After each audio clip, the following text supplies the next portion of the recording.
The year is 481.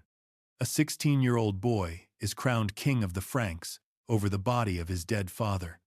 He has no formal army, no treasury worth mentioning, no obvious reason to survive the next winter. Within 30 years, he will control more of Western Europe than any ruler since Rome fell. His name is Clovis. His dynasty, the Merovingians, will hold power for 2.5 centuries. They will produce kings who were simultaneously worshipped and feared by their own courts. They will leave behind a paper trail so deliberately obscured that historians are still arguing about what actually happened.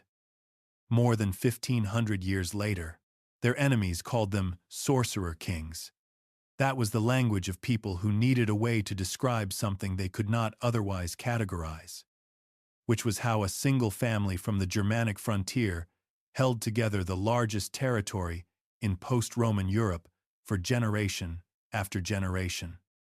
Through civil wars and palace coups and the slow collapse of much of what had made the former Roman West governable, this is a work of historical analysis, drawing on chronicle sources, archaeological evidence, and the scholarship of historians who have spent careers working with the primary material. What follows is the best account the evidence currently supports, with honest acknowledgement of where that evidence runs out. Here is what makes the Merovingians different from every other royal family you have probably heard of. They did not simply conquer territory. They rewrote the rules of what kingship meant in the Western world. They turned a mane of long hair into a political weapon more effective than most armies. They entered an alliance with the Christian church that gave them administration, legitimacy, and reach, until reformers and papal authorities found a more useful partner in the Carolingians. They built a civilization on top of Rome's ruins without a blueprint, without precedent, and without anyone in the ancient world telling them how it was supposed to be done. And then they vanished. Not in battle, not in revolution. They were ended with a pair of scissors and a quiet walk into a monastery. And the man who replaced them made sure the story was written in a way that made their disappearance feel inevitable. It was not inevitable. Nothing about the Merovingians was inevitable. This is not a story about medieval kings in golden crowns sitting on gilded thrones. This is a story about how power actually works when the rules have not been written yet. About what happens when a dynasty refuses to play by the rules everyone else is writing around them. About the gap between the history that was recorded and the history that actually happened. Some of the questions in this story have never been answered. This is where we begin. In 257 of the Common Era, a Roman military dispatch from the Rhine frontier mentioned a new problem. Not a familiar enemy with a name Rome had encountered before. Something looser and harder to categorize. A shifting confederation of Germanic groups along the river's eastern bank, who had apparently decided that coordinated raiding paid better than the fragmented operations they had been conducting independently. The Romans called them Franci. The word probably came from a Germanic root meaning fierce, or possibly free. The Romans were not particularly interested in the linguistic question. They were interested in stopping the raids. That first mention in Roman records is one of the earliest written traces we have of the people who would eventually become the Merovingian world, which is itself the first important thing to understand about this dynasty, and about why it has remained genuinely mysterious for 1,500 years. We know about the early Franks almost entirely because Rome wrote about them.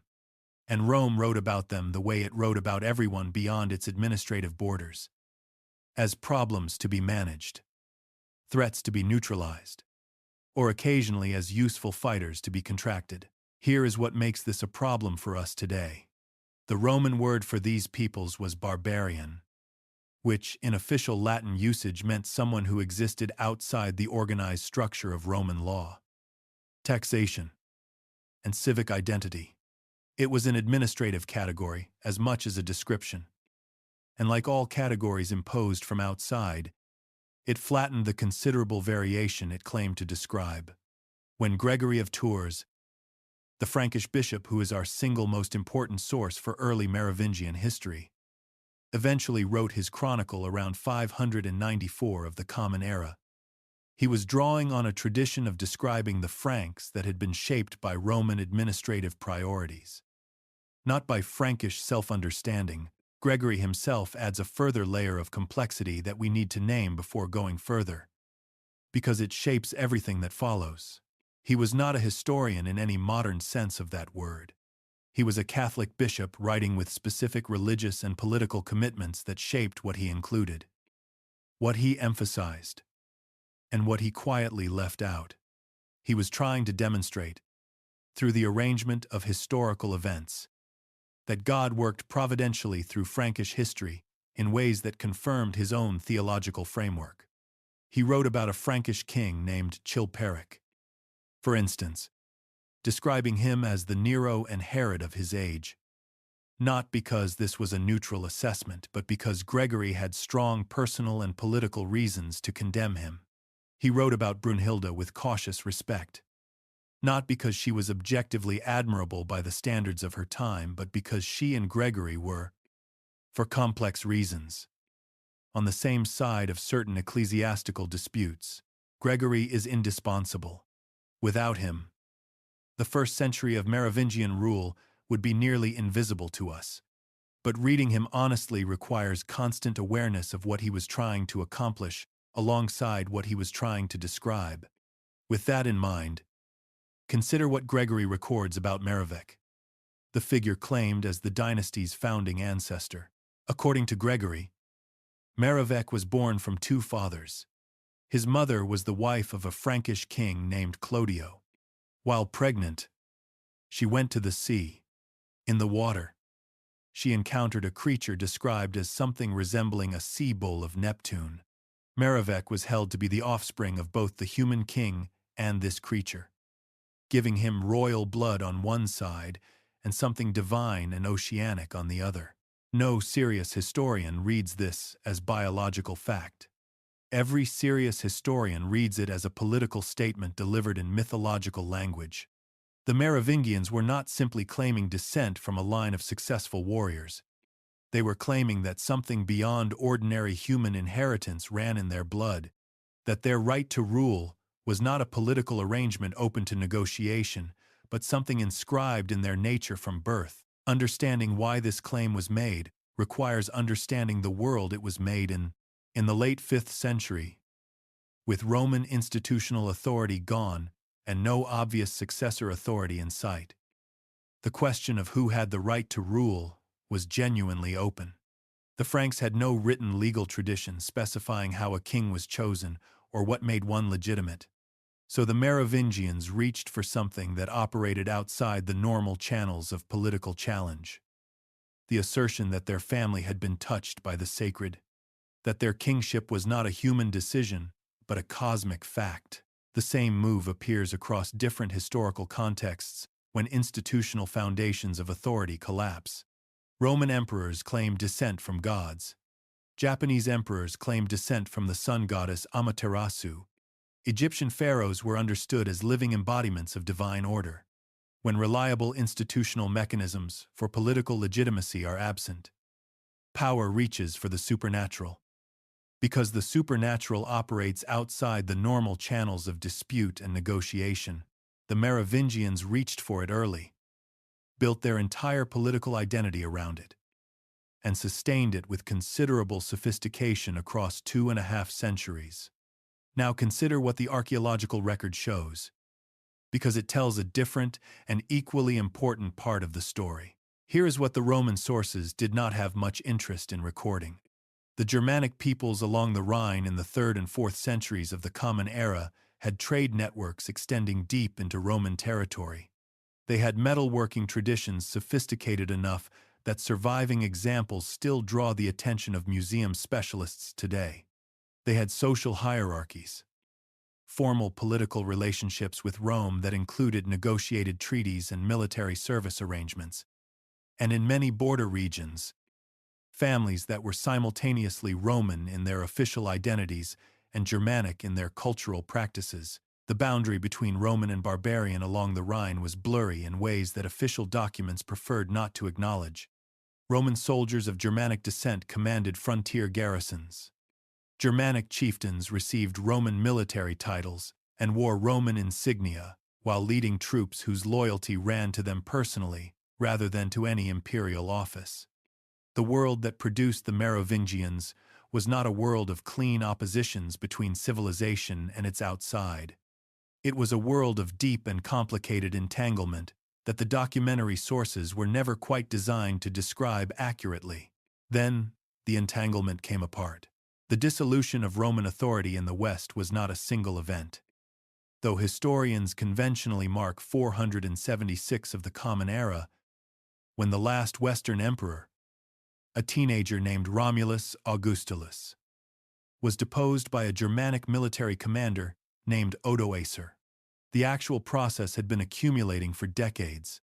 As tax revenues declined, as professional legions were replaced by federated Germanic troops whose loyalty ran to their commanders, and as the administrative machinery that had organized the lives of tens of millions of people quietly rusted and stopped functioning, what that dissolution left behind was not emptiness. It was a landscape of competing powers, none strong enough to dominate the others. All of them trying to figure out what authority meant in a world where the organizing structure of the previous 5 centuries had ceased to work. The Visigoths held much of Spain and southern Gaul. The Ostrogoths were consolidating power in Italy. The Burgundians controlled the Rhone Valley. The Saxons were pressing into Britain, and the Franks were in the north. Numerous, mobile, and led by a royal family whose origins were, even by the standards of the time, genuinely mysterious. The Fredegar Chronicle, compiled around 660 of the Common Era, is our second major source for early Merovingian history. It draws on Gregory, but adds material from sources we no longer have access to. Its authorship remains unclear. Its agendas are multiple. And like Gregory, it should be read with awareness of what it was trying to accomplish, rather than simply what it was trying to describe. The foundation we are building on is not stone. It is something more like hardened sand. Solid in many places, uncertain in others, and never entirely stable underfoot. What the archaeological record keeps recovering, in fragments and phases across nearly 2 centuries of excavation, is a picture of Frankish culture considerably more sophisticated than Roman administrative sources suggested.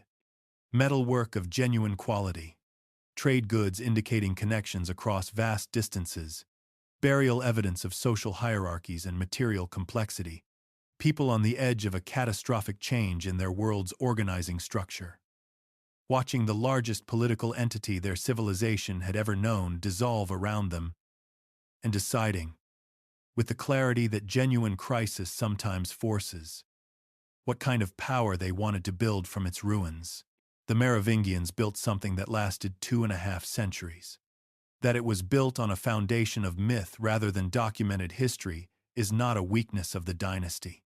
It was one of its most deliberate and most consequential choices. A dynasty that controls how its own origins are told has already understood something that more conventional rulers have not. The story is not decoration around the structure. The story is the structure itself. Here is something that Gregory of Tours does not quite admit in his account of Clovis. But that becomes visible when you read the evidence carefully. The conversion of Clovis to Christianity was not a single dramatic moment. It was the end point of a process that had been running for years, driven less by sudden spiritual transformation than by a slow accumulation of political realizations. And the most important of those realizations was one that Gregory, as a churchman, had every reason to celebrate, but also every reason to frame in theological rather than strategic terms.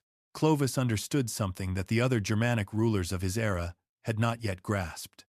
Military power could take territory.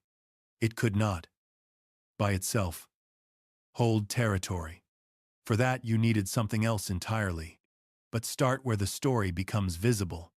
At Soissons, in 486 of the Common Era, Clovis, then 19 years old, led a Frankish force against a man named Syagrius, who had been governing a small enclave of Roman-administered territory in northern Gaul for roughly a decade.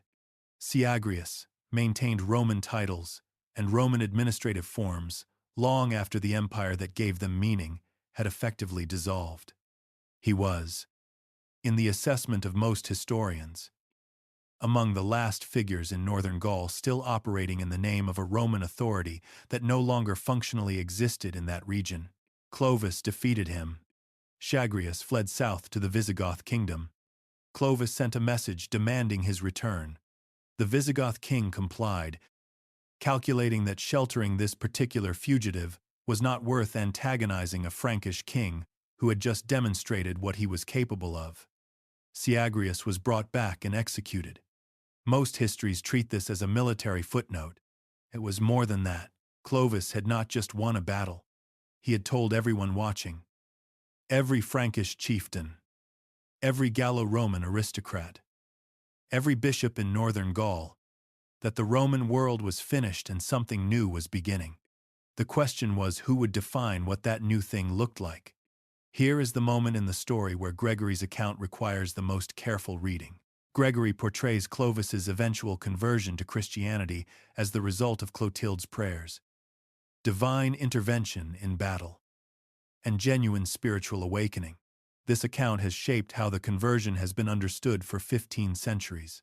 What it tends to obscure is the political logic that ran alongside whatever personal experience Clovis may have had.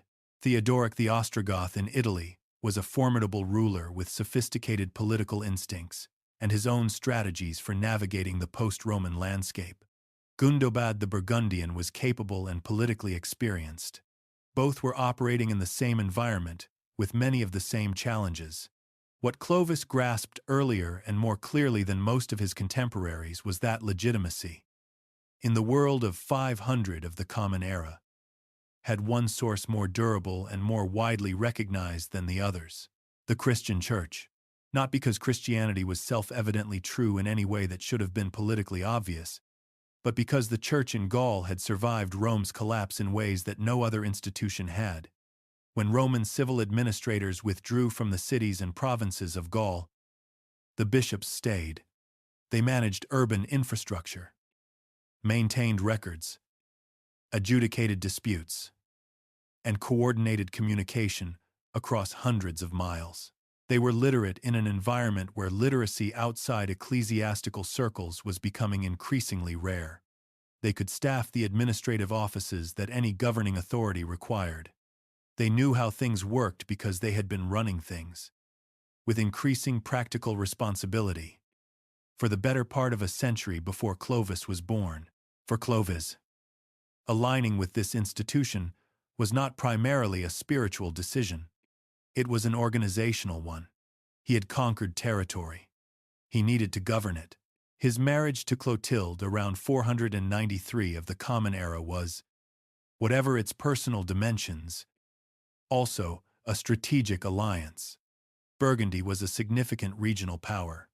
A Burgundian princess brought connections to Gallo-Roman aristocratic families who had converted to Christianity, and access to ecclesiastical networks that a pagan Frankish king could not otherwise approach.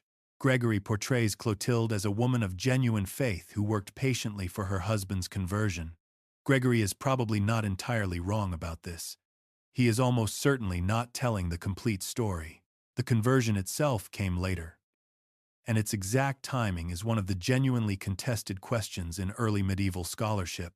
The conventionally cited year is 496 of the Common Era, connected by Gregory to a battle against the Alemanni tribe in which Clovis, facing difficult odds, reportedly called on the god of Clotilde and promised conversion if granted victory. Ian Wood, in his 1994 study of the Merovingian kingdoms, argued that the actual baptism may have occurred considerably later, and that the specific circumstances were shaped by political calculation alongside whatever personal experience Clovis may have had. What is not disputed is the consequence. When Clovis accepted Nicene Christianity, He did something that set him apart from the other major Germanic rulers of his era. Unlike most of them, who had adopted the Arian version of Christianity that the Council of Nicaea had declared heretical, Clovis chose the version that the major Western bishops recognized as orthodox. The Visigoths were Arian. The Ostrogoths were Arian.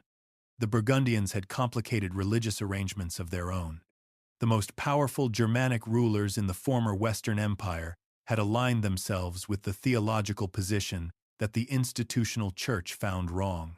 Clovis stood on the other side, and the Gallo-Roman bishops of northern Gaul, who had been governing their cities as de facto administrators since Roman civil authority collapsed, immediately understood what this meant.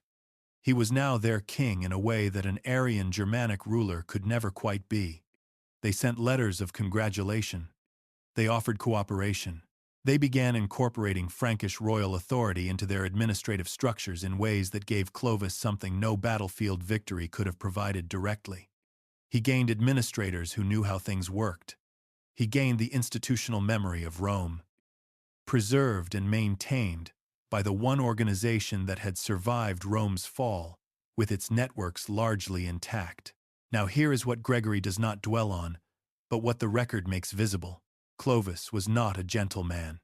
The sources record multiple instances of deliberate political murder, including the systematic elimination of rival Frankish chieftains in ways that Gregory struggles to justify, even with the theological framework he is working within.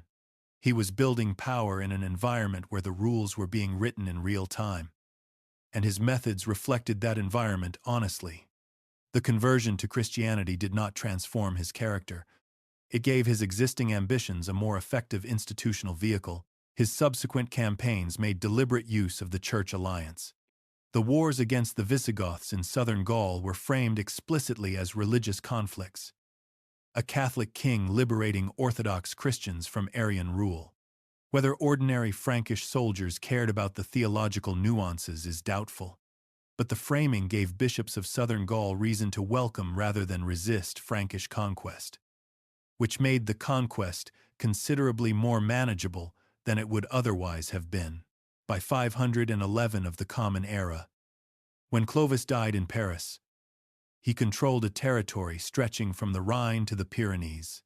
He had built it in roughly 30 years, starting from a regional chieftaincy in what is now Belgium, and then he made the one decision that would define everything that followed. He divided the kingdom among his 4 sons. Think about what that moment actually represented. Clovis had spent 30 years building something with no precedent in Frankish experience. A political structure covering hundreds of thousands of square kilometers, held together by the combination of military dominance, church cooperation, and the personal authority he had accumulated through 3 decades of relentless effort. That structure could not be divided the way a farm could be divided. Cut a farm in thirds, and you have 3 smaller farms. Cut this kind of kingdom in thirds, and you have 3 smaller kingdoms whose rulers have every incentive to compete with each other, and no mechanism to prevent them from doing so. But Clovis thought about his kingdom the way a Frank of 511 of the Common Era thought about inherited property, as something belonging to the family, to be shared among sons rather than passed whole to a single heir. The concept that a kingdom was an institution with a life independent of the ruling family's personal claims, something too consequential to divide like an estate, was simply not available to him. The result was Austrasia, Neustria, Burgundy, and Aquitaine, 4 kingdoms where there had been one. The wars that followed lasted for 3 generations. Clovis gave his sons a kingdom. He did not give them a system for keeping it whole. That gap between what he built and what he failed to institutionalize is, in many ways, the entire story of the Merovingians compressed into a single decision made in 511 of the Common Era by a man who had spent 30 years building something unprecedented and apparently never asked himself what would happen to it when he was gone. Picture this scene. A Frankish king has been captured by a rival branch of his own royal family. He is healthy. He is uninjured. His captors have a decision to make, and they face exactly two options. They can kill him. This would make him a martyr, give his supporters a cause, and potentially trigger a war of revenge that nobody wants to manage. Or they can cut his hair. They reach for the scissors. And with that, the crisis is over. A man who commanded armies and held the loyalty of thousands of warriors becomes politically irrelevant the moment the blades close. He does not resist. His supporters do not rally. He is escorted to a monastery, where he will spend the rest of his life in quiet, religious obscurity. The world moves on as if he had never been king at all. This actually happened. It happened more than once in Merovingian history.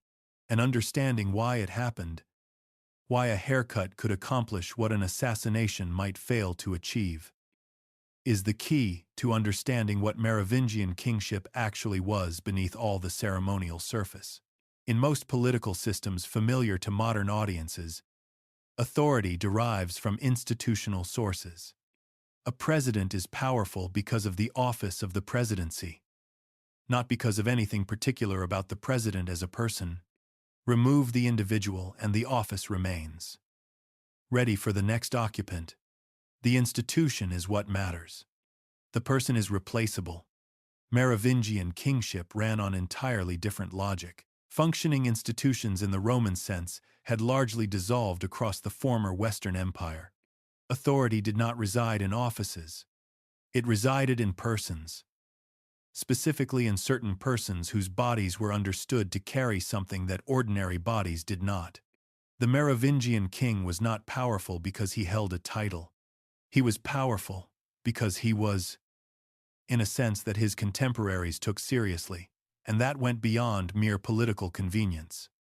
A different kind of being from the men around him. The long hair was the visible proof of that difference. In Latin sources of the period, Merovingian kings were called by a phrase meaning the long-haired kings. This was not a description of personal grooming preference. It was a constitutional designation, as specific and as weighted with consequence as any formal title. The long hair was not something these kings happened to have. It was something they were, in a way that connected directly to their claim of sacred distinctiveness. The historian John Michael Wallace Hadrill, in his 1962 study of this subject, traced connections to older Germanic traditions in which hair length was associated with the status of a free warrior. Tacitus, writing his observations about Germanic peoples around 98 of the Common Era, described how certain tribes used hair and its cutting as markers of social standing. The Merovingians took something that had existed as a cultural marker among their ancestors and elevated it into something considerably more powerful. A claim about the nature of their family and the source of their authority.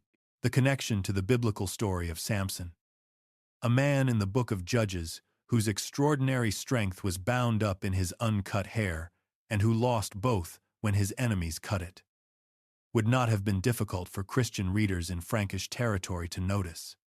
A symbol that spoke simultaneously to the old Germanic tradition and to the new Christian framework reorganizing Frankish culture was extraordinarily useful. It reached two different audiences through a single image without requiring anyone to explain the connection explicitly.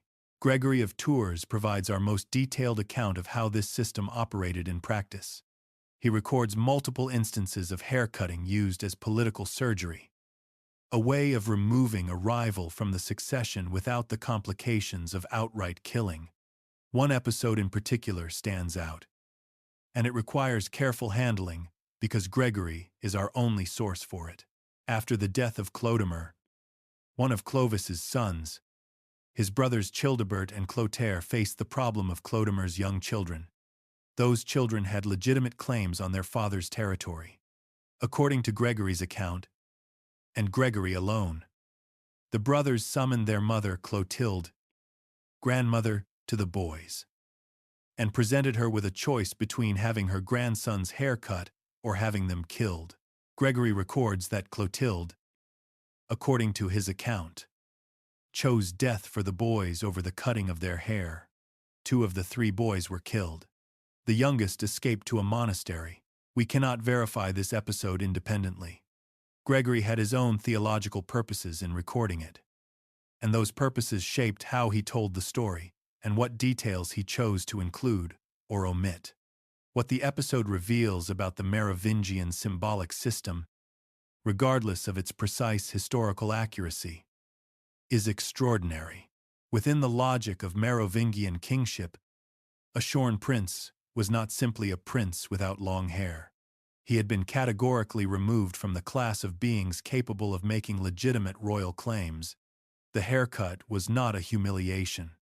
It was a transformation, as definitive as death. But without the blood, and without the martyr, a dead prince could become a cause. His supporters could invoke his memory. His blood could call for vengeance in ways the culture recognized and honored. A shorn prince in a monastery was something the political system had no mechanism for recovering. He had been converted from one kind of person into a fundamentally different kind of person. As completely and as irreversibly as any physical transformation the culture recognized, this gave the Merovingians a political tool that had few direct equivalents among the Germanic kingdoms of the post-Roman West. They could neutralize rivals without producing martyrs. They could manage succession disputes without the cycles of blood vengeance that killing typically generated. They could remove a threat completely while leaving its body alive and unharmed in a monastery. It was elegant in the coldest possible sense of that word. It was also, in the end, the instrument of the dynasty's own destruction. The last Merovingian king, Childeric III, did not fall in battle or die at an assassin's hand. In 751 of the Common Era, he was escorted to a monastery after his hair was cut by the man who would replace him. The dynasty that had built its entire identity around the sacred significance of long hair ended by being undone by the very logic it had invented and refined across 2.5 centuries. A pair of scissors, a quiet walk through a monastery gate. 2.5 centuries of royal power, dissolved by the same instrument that had been its foundation. In 524 of the Common Era, a Frankish king named Clovis rode into battle against the Burgundians and did not ride back. He left behind 3 young sons. He also left behind a share of the Frankish kingdom that Clovis had spent 30 years building. His brothers Childebert and Clotaire looked at those 3 boys and made a calculation. Within months, 2 of the boys were dead. The youngest escaped to a monastery and spent the rest of his life as a monk. Their territory was divided between the uncles. No foreign invasion, no legal challenge from outside, no exceptional treachery by the standards of the time. The kingdom that Clovis built was consuming itself through a process that was, by every standard the Frankish world recognized, entirely legitimate.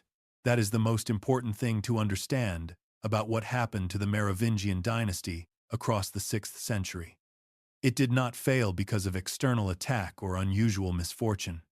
It failed because it was following its own internal logic, doing exactly what Frankish culture expected it to do, in circumstances that Frankish culture had never encountered before and was not equipped to handle. When Clovis died in 511 of the Common Era, he divided his kingdom among 4 sons.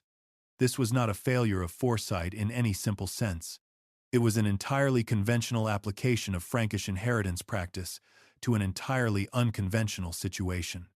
Among the Franks, as among most Germanic peoples of the period, a man's property was distributed among his male heirs when he died. Land, weapons, followers, obligations, all of it shared rather than concentrated in a single successor. The practice worked well enough for farms and estates, applied to a kingdom of hundreds of thousands of square kilometers, held together by military dominance and personal authority rather than by institutional machinery. It was a mechanism for perpetual fragmentation. Every partition weakened the whole and gave the parts reasons to compete with each other. Now here is where the mechanism becomes visible in human terms. Consider a Frankish nobleman in the generation after Clovis, a man holding land from one of the 4 royal brothers. providing military service in return. When two of those brothers simultaneously need his support for competing campaigns, he is in a position that none of his father's generation had occupied. He can extract concessions, more land, more local authority, the right to pass his position to his own son. Each individual concession his king makes to keep him loyal is defensible in its own terms.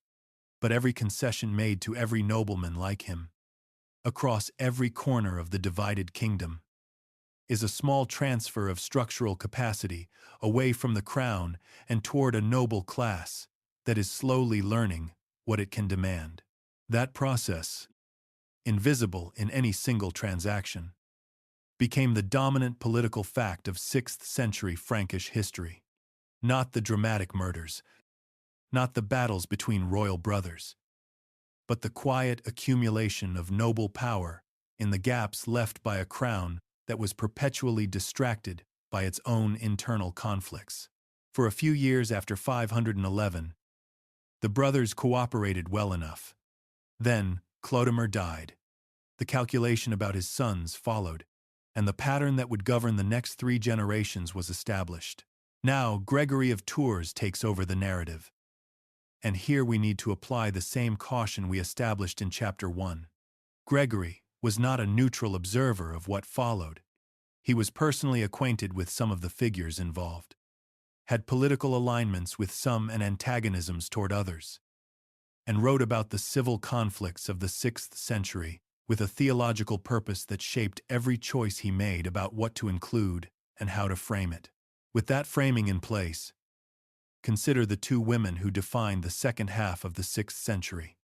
In the mid-500s of the Common Era, Sigebert, king of Austrasia, married Brunhilda, a Visigoth princess raised in a court that still maintained some of the administrative traditions of late Roman governance. She was politically sophisticated, educated in multiple languages, and accustomed to a level of court culture that the Frankish kingdoms did not always match. Her brother-in-law Chilperic of Neustria, watching Sigebert's prestigious marriage, arranged to marry Brunhilda's sister Galswinthe. Then, apparently unwilling to give up his relationship with a servant woman named Fredegund, he had Galswinthe killed and married Fredegund instead. That murder is where the next 4 decades of Frankish political history began. What followed was simultaneously a personal vendetta and a structural conflict. Brunhilda had personal reasons for hatred that went beyond politics, but she was also Austrasia, and Fredegund was Neustria. And the territorial rivalry between those 2 kingdoms gave institutional weight to what might otherwise have remained a private matter. Here the historical record requires a deliberate and honest pause. Gregory of Tours is our primary source for both women. Gregory maintained a relationship of cautious personal cooperation with Brunhilda. He attributed to Fredegund a long sequence of murders, plots, and acts of deliberate cruelty. The problem is not that Fredegund was certainly innocent. The problem is that Gregory had structural reasons to portray her badly, and we cannot currently separate, with any real confidence, what Fredegund actually did from what Gregory or his sources attributed to her, because attribution served their purposes. This is not a minor caveat. It shapes how every specific claim about her must be held. What we can say, without serious qualification, is that both women governed effectively in circumstances that destroyed many careers around them. Both outlasted the kings they had married. Both served as regents for sons and grandsons too young to rule independently, and both died violently, which tells us that whatever power they had accumulated was real enough to make powerful men feel it required forcible destruction. Brunhilda's death in 613 of the Common Era was extreme by any standard. Clotaire II, who had finally reunified the Frankish kingdom under his sole rule, had her tortured for 3 days and then bound to the tail of an unbroken horse. The charges against her were sweeping enough to function as rhetoric rather than law. The manner of execution was a demonstration that what she had represented was finished. The excess is its own kind of evidence. You do not destroy something at that level of thoroughness unless you understand that it still represents something worth destroying. Clotaire unified the kingdom that year. He had the opportunity to reverse the long drift of power toward the nobility, to reclaim the royal prerogatives that 3 generations of civil conflict had eroded. Instead, he issued the Edict of Paris, making sweeping concessions to the Frankish aristocracy, guaranteeing local control over regional appointments and acknowledging that the crown could not function without noble cooperation on terms the nobles found acceptable. He had won the Civil War and signed the document that guaranteed the dynasty's eventual irrelevance. That is not unusual in political history. It is simply how institutional decline usually works, not in a single catastrophic moment, but in a long series of reasonable short-term decisions that accumulate into an unreasonable long-term outcome, until the day arrives when everyone can see what has happened, but nobody has the power to reverse it. The image comes from Einhard, the scholar who wrote a biography of Charlemagne sometime around 830 of the Common Era, a Frankish king, descended from Clovis, heir to more than 2 centuries of Merovingian power, traveling through his kingdom not on horseback at the head of a military retinue, but in an ox cart pulled by farm animals. Slow, ungainly, moving at the pace of someone with nowhere important to be, beside him, or ahead of him, or simply elsewhere doing the actual work of governance. Rides the man who makes the real decisions, armed, purposeful, moving at the pace of someone with places to be. This image has shaped how the later Merovingian period has been understood for over 1,000 years. Before accepting it, one important thing deserves notice. Einhard was Charlemagne's biographer. He was writing to celebrate the dynasty that had replaced the Merovingians. He had every professional and political reason to make the Merovingian predecessors look as diminished and ridiculous as possible, to make Carolingian rule feel not like a coup but like a correction, not like the displacement of a legitimate dynasty, but like the natural ascent of capable men into positions that incompetent men had been embarrassing for generations. The ox cart image is doing exactly that work. It may contain truth, but it is the image a man celebrating Charlemagne would choose to lead with. And before accepting it as a description of what the late Merovingian kings actually were, we should ask whose interests it serves and what it was designed to make us believe. What the sources do confirm, consistently enough to treat as established, is this: from roughly 639 of the Common Era, when Dagobert I died and left his throne to a son who was approximately 3 years old, the effective governance of the Frankish kingdom increasingly moved away from whoever wore the crown. Dagobert was the last Merovingian to exercise genuine, comprehensive political authority. He was active, capable, and managed his kingdom with enough skill that even sources sympathetic to the Carolingians found it difficult to dismiss him entirely. When he died in 639, he left behind a situation that would not recover. What followed was a pattern with the regularity of a mechanical process. A king came to the throne young, often very young. A mayor of the palace assumed the practical work of governance. The king grew up, if he survived, in an environment where real decisions were made by someone else. He received the ceremonial honors of kingship. He was excluded from the functions that made those honors mean anything. He died, often young, and the pattern repeated. The office of mayor of the palace had started as exactly what its name suggested: the senior administrative official of the royal household, responsible for managing the domestic operations of the court and coordinating logistics. An important position requiring a trusted and capable person, but emphatically not a position of political authority in the sense of directing the kingdom's affairs. What happened to it over the 7th century is a case study in how institutional roles evolve when the people filling them are consistently more capable than the people they nominally serve. As Merovingian kings became younger at accession and shorter in reign, Someone had to make actual decisions. A 3-year-old king cannot conduct military campaigns or manage a restless nobility. The mayor of the palace was the senior official present. He made the decisions. Then, because the next king was also often young or weak, he continued making decisions. The office accumulated authority that had never been formally granted to it, because there was no one with both the interest and the capability to stop the accumulation. The family that understood this most clearly and exploited it most consistently was the Pippinids, who would eventually be known as the Carolingians. Pepin of Landen, who died around 640 of the Common Era, built a regional power base in the Austrasian territories, cultivating connections with the church and the local nobility that his family would inherit and systematically expand. His grandson, Pepin of Herstal, became mayor of the palace in Austrasia in 680 of the Common Era, and spent 3 decades extending Carolingian influence through the Frankish territories, using military success and church alliances to position his family as the indispensable center of Frankish governance. Then came Charles, son of Pepin of Herstal, known to history as Charles Martel, meaning Charles the Hammer. Charles became effective ruler of the Frankish territories around 715 of the Common Era after a period of violent internal conflict following his father's death. Over the next 26 years, he did something that no late Merovingian king had been capable of doing. He actually governed.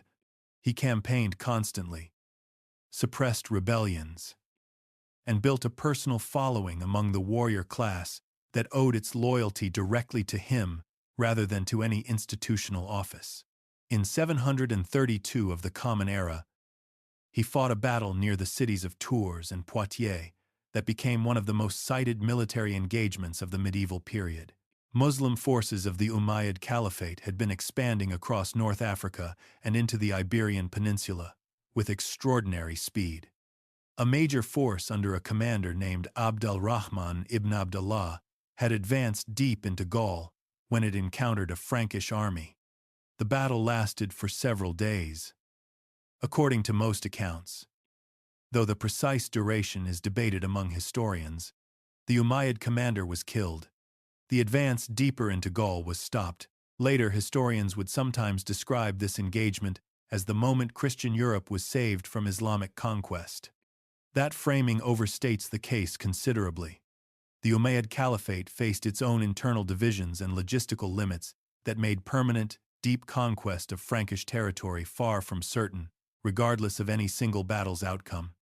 The engagement was militarily significant, without carrying the civilizational weight that the most dramatic retellings have assigned to it. What mattered most immediately for the story of Merovingian power was simpler and more direct. The man who organized that defense and commanded those soldiers was not a Merovingian king. There was a Merovingian king on the throne at the time, Theuderic IV. He played no role in the campaign. He commanded no troops. He made no strategic decisions. Every person of consequence in the Frankish world knew whose leadership had organized the victory and whose name deserved whatever credit it carried. Theuderic IV died in 737 of the Common Era. Charles did not replace him. For several years, the Frankish kingdom operated without a Merovingian king at all, and the absence caused remarkably little disruption. The king had become so disconnected from the actual functioning of the kingdom that removing him from the arrangement changed almost nothing. When Charles died in 741 of the Common Era, his sons Carloman and Pepin installed a new Merovingian king, Childeric III, retrieved from a monastery.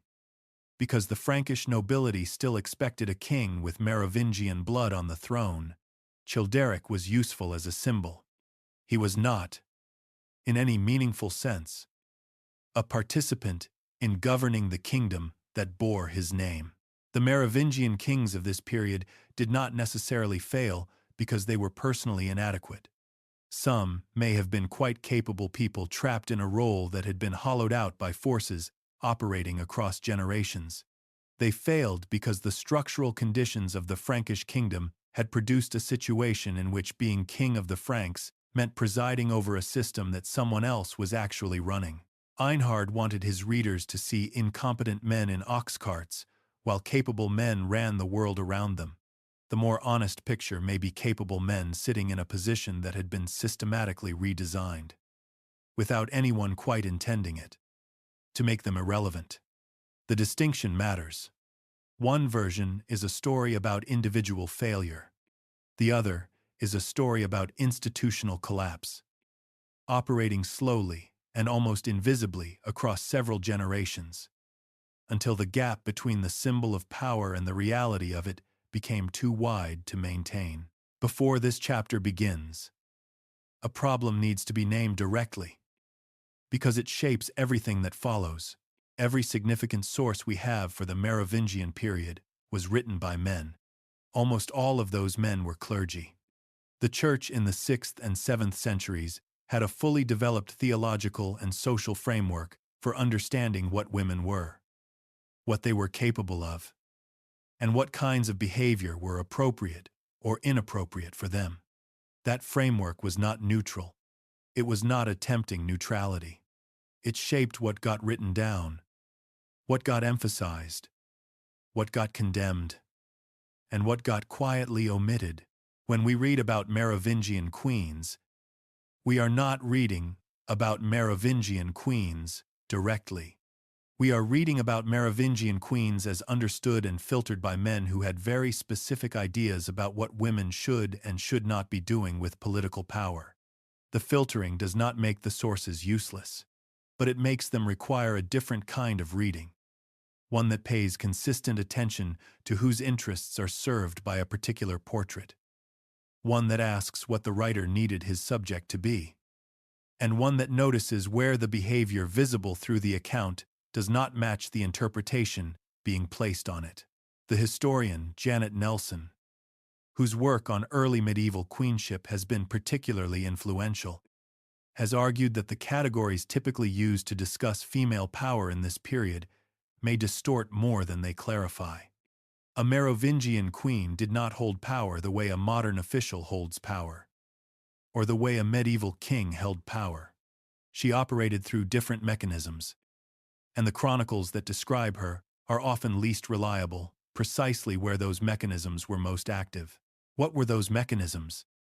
Merovingian queens controlled property directly through the gifts made at marriage and afterward. These were not trivial amounts. They could include land, revenue, and household resources substantial enough to constitute a genuinely independent economic base. A queen who controlled significant property independently of her husband or son had real latitude in a world where most political power ultimately traced back to land. The right of regency created a second avenue. The Salic law that Clovis commissioned, around 507 of the Common Era, excluded women from inheriting certain categories of Frankish land. But it said nothing about who should govern when a king was too young to govern himself. That silence was a gap. And in Frankish political culture, gaps were filled by whoever was capable and positioned to fill them. Monasteries offered a third form of power, one operating according to ecclesiastical rules rather than royal ones. A woman who founded and controlled a monastery controlled land, revenue, a religious community, and a network of relationships with bishops and nobles that the institution's prestige made legitimate in ways that purely secular authority sometimes could not match. Now consider three women who used these mechanisms in very different ways, and what the record that survives about each of them actually shows. Radegund was born around 520 of the Common Era, a Thuringian princess taken as a prisoner of war when the Franks conquered her homeland and killed most of her male relatives. She was raised in the Frankish court, educated in Latin and Christian theology, and eventually married to Clotaire I, who, by Gregory of Tours' account, was a man of considerable personal difficulty in the most consistent and comprehensive possible sense. She left, not suddenly and not under compulsion, but methodically and with careful planning.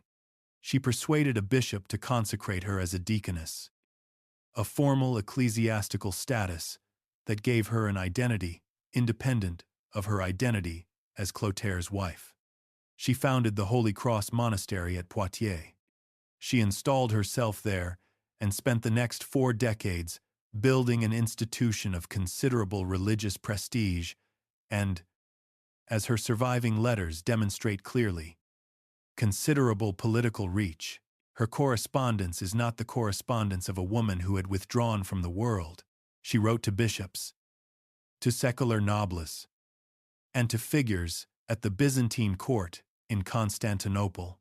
She negotiated directly with the Byzantine Emperor Justin II for a relic of the True Cross, an achievement requiring political connections and persuasive skill that would have been impressive for anyone operating in 6th century Europe.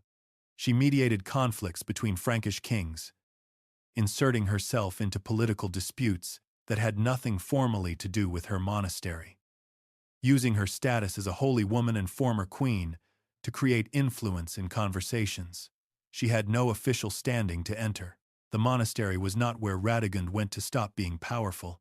It was the instrument through which she reorganized her power into a form that no king or bishop could easily confiscate or redirect. A queen could be divorced, remarried, or sent away. An abbess with an international reputation for holiness, a major relic, and direct correspondence with Constantinople was considerably harder to dispose of. She died in 587 of the Common Era, venerated as a saint within years of her death. Her monastery intact, her correspondence preserved. She had outlasted Clotaire by more than 2 decades. Entirely on terms she had established and maintained herself. Fredegund presents a different and considerably harder historical problem. And the difficulty is worth being direct about, where Radegund left an institution and a body of correspondence that give historians something independent of Gregory's account. Fredegund left almost nothing except Gregory's account. And Gregory's account of Fredegund is one of the most sustained portraits of deliberate villainy in all of early medieval literature. Gregory attributes to her the murder of Brunhilda's sister Galswinthe, arranged so that Chilperic could marry Fredegund instead. He attributes to her multiple assassination attempts against Brunhilda. He attributes to her the deaths of 2 of Chilperic's sons from a previous marriage. He attributes to her the killing of bishops who stood in her way. If everything Gregory says about her is accurate, she was one of the most prolific killers of the 6th century. Here is the problem, stated as directly as the evidence requires. Gregory was a bishop whose diocese had Neustrian political connections. He maintained a personal relationship of cautious cooperation with Brunhilda, Fredegund's lifelong opponent. He had structural reasons to portray Fredegund badly and Brunhilda relatively well.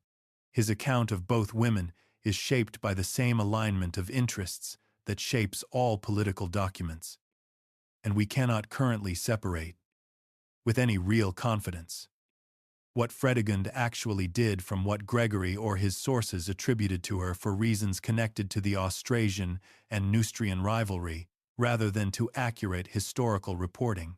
This does not mean Fredegund was innocent. Political motivation for a negative portrait does not automatically mean the portrait is wrong. It means the portrait cannot be trusted without independent corroboration that we do not have.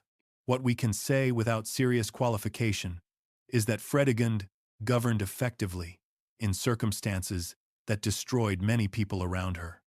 After Chilperic was killed in 584 of the Common Era, she ruled Neustria as regent for her infant son Clotaire II for more than a decade. She managed a kingdom under continuous military pressure. She maintained the loyalty of a Frankish nobility that had no obligation of blood or birth to follow her.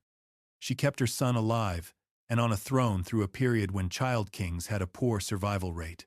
Whatever her methods, the outcome was not the work of an incompetent person. Gregory found her monstrous.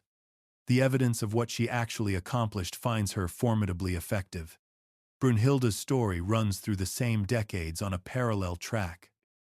And here the same caution about Gregory applies in a different direction. She served as regent for her son Childebert II in Austrasia from 575 of the Common Era, and after his death governed for 2 of his grandsons in succession, exercising effective control over Austrasian politics for close to 4 decades in total. She corresponded extensively with Pope Gregory I, who praised her in terms suggesting he found her a more reliable partner in church affairs than many of the male rulers he dealt with. She worked systematically to align Frankish ecclesiastical practice more closely with Roman standards, supporting exactly the kind of institutional reform that the papacy favored. Gregory of Tours' relatively positive portrait of Brunhilde should not make us less careful readers. It should make us more careful ones. A source that is biased in one person's favor is not thereby more trustworthy about that person. It is simply biased in a different direction. What we can say with reasonable confidence about Brunhilde is the same thing we can say about Fredegund. She governed effectively for a very long time in circumstances that were genuinely difficult. And she was eventually destroyed by people who understood that what she represented was real enough to require forcible elimination. Her execution in 613 of the Common Era was extreme. 3 days of torture, binding to the tail of a horse. Charges sweeping enough to function as total condemnation rather than specific legal finding. That level of excess suggests that Clotaire and the nobles who joined him understood that destroying Brunhilde required not just removal, but demonstration. The excess is the message. And the message was about what she had represented, not just about what she had done. Both women read against the sources rather than simply through them. Illuminate something important about how power actually functioned in the Merovingian world, below the level of the throne. The system was not a simple hierarchy of kings commanding subjects. It was a continuous negotiation between different centers of authority, different claims to legitimacy, different networks of obligation and loyalty. Women who understood that negotiation, who could work across the boundaries between royal, ecclesiastical, and noble power, could accumulate and exercise real influence, even in a world that had no formal category for female rule. The fact that Gregory of Tours found Fredegund monstrous and Brunhilde admirable tells us about Gregory. The fact that both women governed effectively for decades, in circumstances that would have ended the careers of less capable people, tells us about them. Reading Merovingian history honestly means holding both kinds of information at once. What the sources say, and what the sources reveal about themselves in the act of saying it. The gap between those two is not a footnote to the history. It is where the actual history lives. In 591 of the Common Era, Pope Gregory I wrote a letter to Brunhilde, Queen Regent of Austrasia. The letter was warm. It praised her piety, acknowledged her efforts to support church reform in the Frankish territories, and expressed genuine confidence that she would continue to be a reliable partner in the work of aligning Frankish ecclesiastical practice with Roman standards. Gregory I was one of the most capable administrators the medieval church ever produced. He did not write warm letters carelessly or without reason. The exchange is worth beginning with because of what it reveals about the church-crown relationship at that particular moment.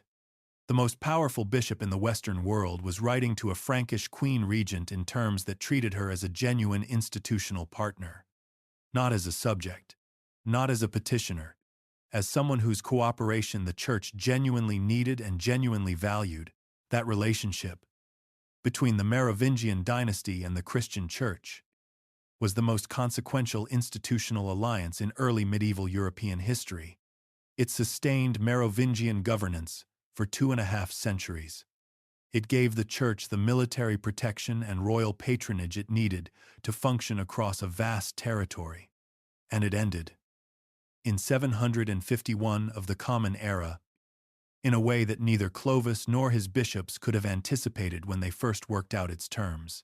Understanding how it ended requires understanding what it actually was. and how each party understood the arrangement from its own perspective. Start with what the Church had to offer a Frankish king in 500 of the Common Era. Rome had collapsed as a governing institution, but the Church had not. It had survived by becoming, in practical terms, the most functional administrative network remaining across the former Western Empire. When Roman civil administrators withdrew from the cities and provinces of Gaul, the bishops stayed. They managed urban infrastructure, maintained records, adjudicated disputes, and coordinated communication across hundreds of miles. They were literate in an environment where literacy outside ecclesiastical circles was becoming increasingly rare. They could staff the administrative offices that any governing authority required. For Clovis, aligning with this institution was not primarily a spiritual decision. It was an organizational one. He had conquered territory. He needed to govern it. The Church could help him govern it in ways that purely military force could not replicate on its own. What the Church needed from Clovis was equally concrete. An institution managing populations across a large territory, without reliable military protection, was permanently vulnerable to the disruptions that armed and ambitious men regularly produced in the post-Roman world. A powerful Orthodox king who positioned himself as the protector of the true faith was not simply a useful political ally. He was the difference between an institution that could function and one that was constantly under threat. The arrangement worked. For several generations it worked well. Episcopal sees became centers of local administration alongside their religious functions. Monasteries became engines of agricultural production, manuscript preservation, and regional economic activity. The boundary between ecclesiastical and secular authority was blurry, and neither party initially found that blurriness troubling, because both institutions were getting what they needed from the overlap. Then, the Merovingian kings started treating church appointments as royal resources, and the blurriness became a problem. From the crown's perspective, appointing men to episcopal positions was rational governance. A bishop controlled significant landholdings and commanded the loyalty of a substantial local population. Placing a politically reliable man in that position was simply what a competent ruler would do. From the Church's perspective, the situation was considerably more troubling.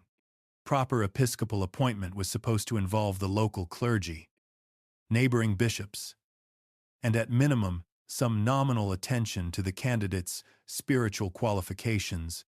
When kings filled episcopal positions with military companions, relatives, or men who had simply paid enough for the privilege, the Church gained administrators useful to the crown and spiritually qualified for almost nothing else.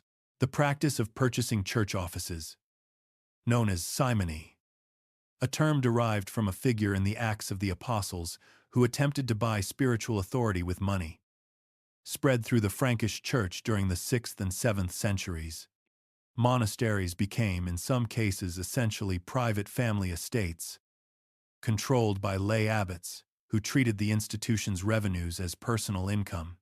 The gap between what the church was supposed to be and what it had become inside the Frankish system widened steadily. Now here is the twist that makes the church crown story more interesting than a simple narrative of cooperation giving way to conflict. The reform movement that emerged in response to these conditions did not weaken the connection between the church and Frankish political power. It redirected it. Columbanus, an Irish monk who arrived in Frankish territory around 590 of the Common Era, founded monasteries following a rule of exceptional discipline and refused in principle to accept royal interference in their governance. He clashed repeatedly with Frankish bishops who found his standards inconvenient. He was eventually expelled from Frankish territory, but the monasteries he founded continued, and the model they represented planted roots that grew considerably over the following century. Picture a Frankish bishop in the early 7th century, receiving a letter from one of these reformed monasteries. The letter is written in careful Latin, in a hand that reflects genuine classical education. It criticizes the bishop's appointment procedures. It invokes Roman canonical standards. It carries the authority of an institution that has deliberately set itself apart from the compromises that the bishop's own career has involved.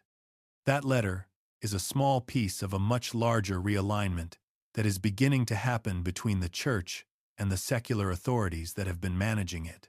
Boniface, an English churchman authorized by Pope Gregory II to organize and reform the church in Germanic territories east of the Rhine, carried that model further and turned it into something approaching a systematic program.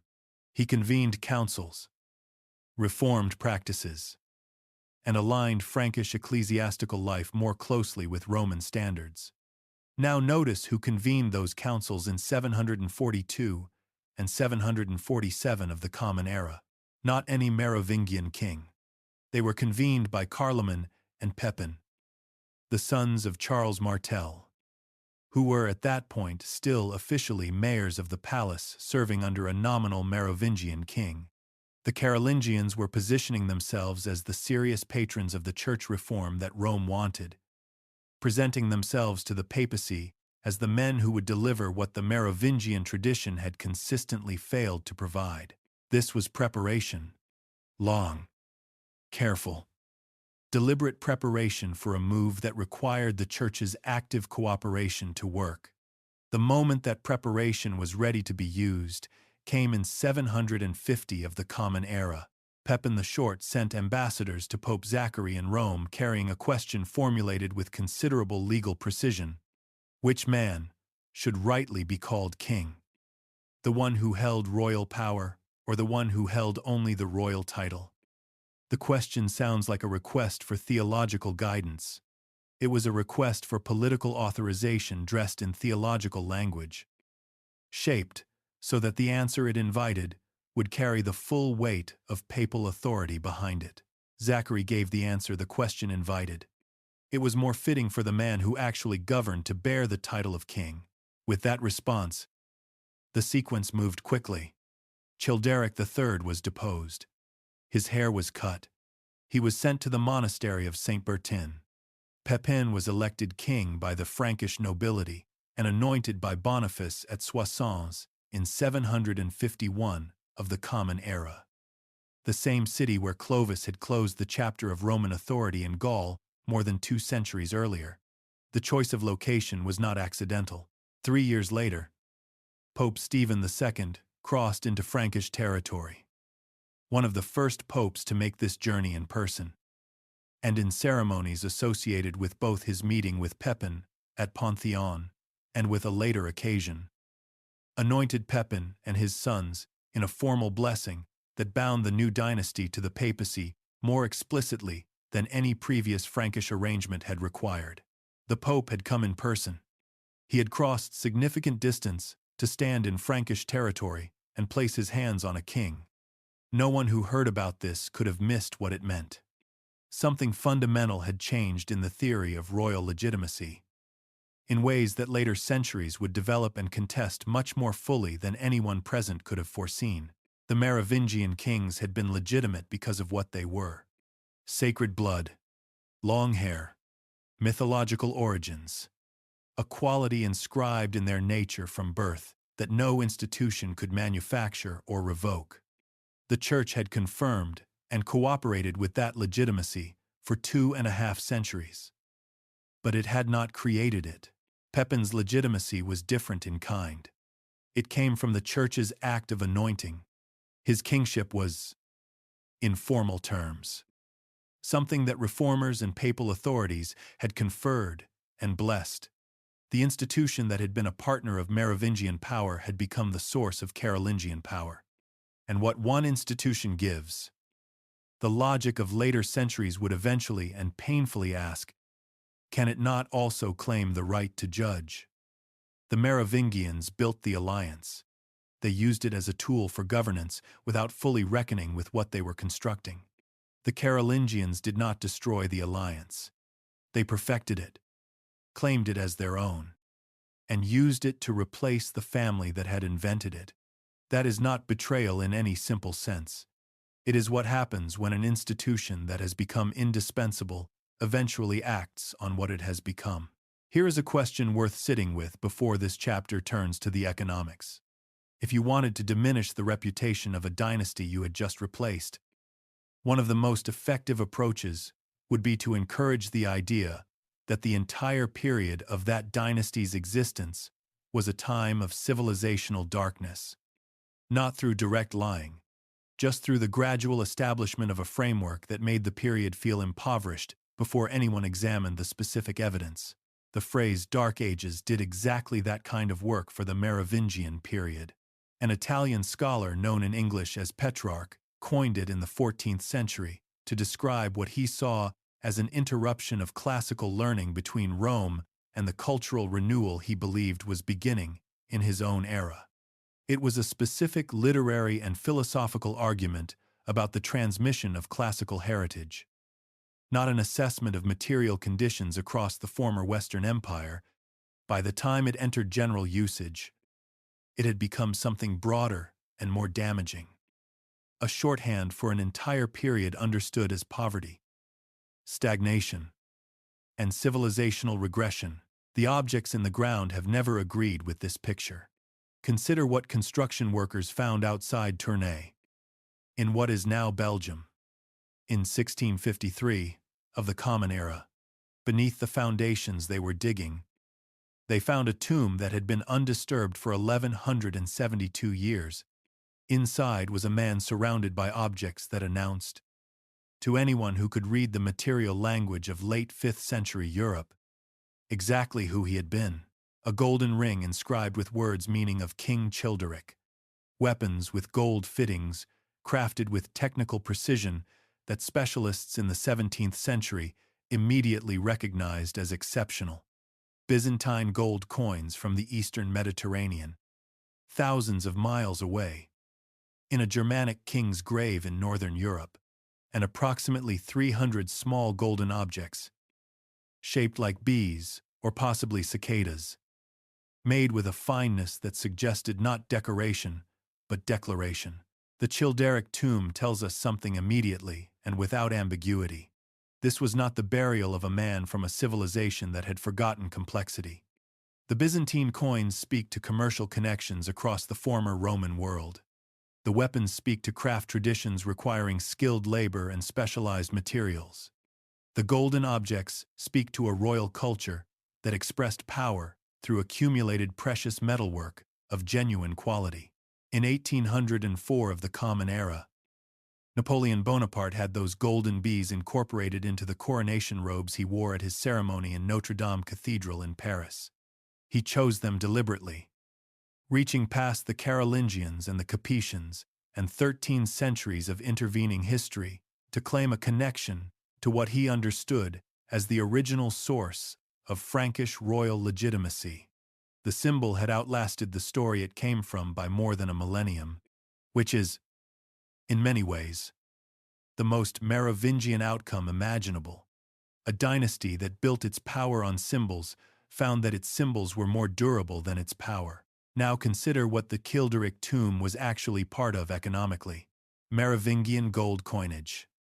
A small coin representing 1/3 of a Roman solidus has been found by archaeologists, not just across Frankish territory but in England, in Scandinavia, along the North Sea coast, and at trading sites through the Low Countries and northern Germany. These coins were not diplomatic gifts or isolated curiosities. They were commercial instruments, the kind of objects that circulate because genuine trade is happening across wide enough distances to require a shared medium of exchange. The distribution of Merovingian coinage traces a North Sea and English Channel trading network of real commercial significance. Frankish weapons, wine, and glassware moved north. English wool and tin moved south. Scandinavian furs and amber moved in multiple directions. The ports along the Frankish coast and along the Rhine were commercial centers through which goods flowed across hundreds of miles of open water and overland routes. Picture a merchant in the port of Quentovich, on the northern French coast. In the early 7th century, he is receiving a shipment of English wool. He pays for it in Merovingian gold coins that both he and the English trader recognize and accept. He has done this transaction before, with this trader or with others like him, because the commercial relationship between the Frankish coast and the English coast is regular enough to have developed its own conventions and its own expectations. This is not the material culture of a civilization that has forgotten economic organization. It is the material culture of a civilization that has reorganized its commercial networks around different nodes than the Roman system it replaced. The Belgian historian, Henri Pirenne, spent much of his career arguing that the real economic rupture in early medieval Europe was not the fall of Rome in 476 of the Common Era, but the expansion of the Umayyad Caliphate across North Africa and into the Western Mediterranean during the 7th and 8th centuries. His book Muhammad and Charlemagne, published in 1937 of the Common Era, argued that Islamic expansion severed the trade connections that had tied the Eastern and Western Mediterranean together for centuries. Current scholarship generally holds that Pirenne overstated the rupture and underestimated the Frankish economy's capacity to adapt to changing commercial circumstances. But his core insight, that the economic history of this period cannot be understood in isolation from the broader Mediterranean context, remains useful. Now for the part that explains why the dynasty eventually collapsed economically. Land in the early medieval period was not simply agricultural property.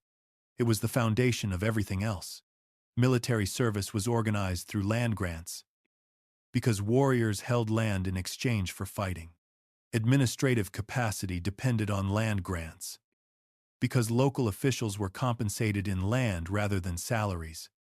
Ecclesiastical power rested on land endowments, and royal authority itself depended on the crown having enough land to distribute in order to attract the loyalty and service that made governance possible.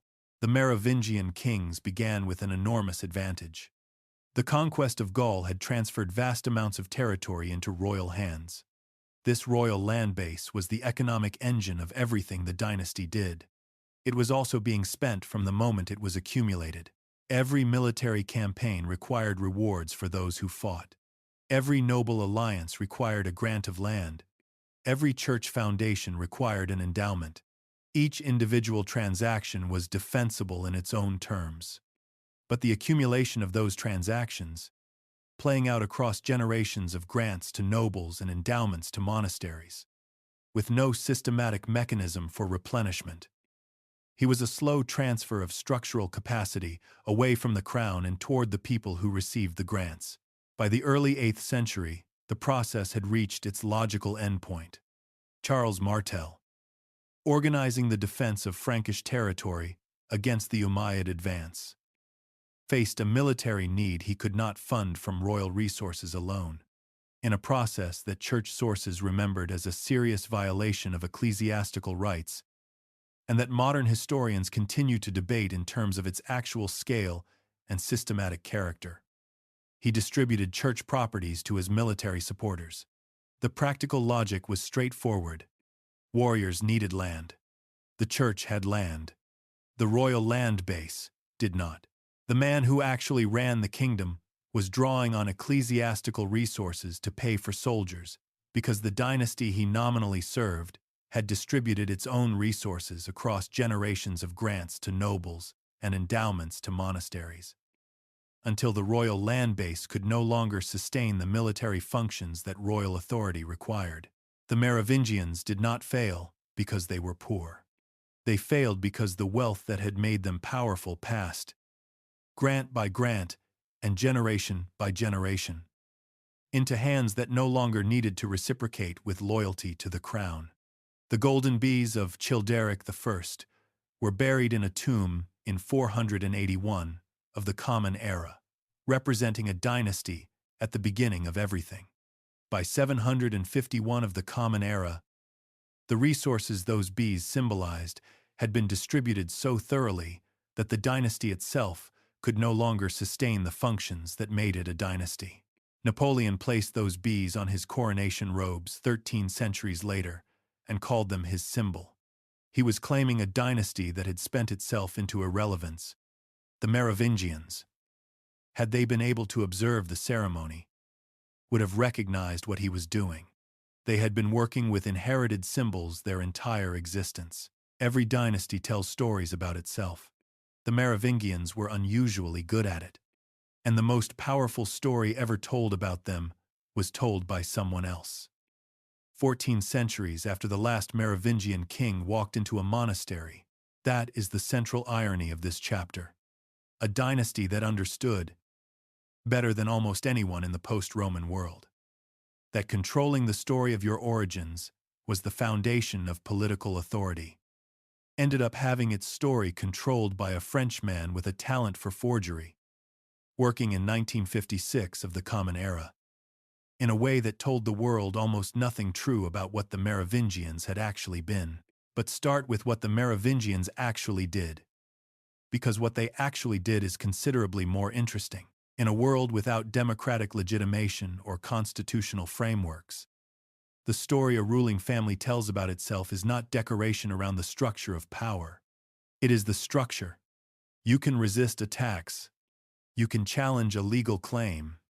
You cannot easily resist a story that has been woven into the fabric of how your world makes sense, especially when the story is about the fundamental nature of the people who rule you rather than about any specific decision they have made. The Merovingian origin story was precisely this kind of foundational claim.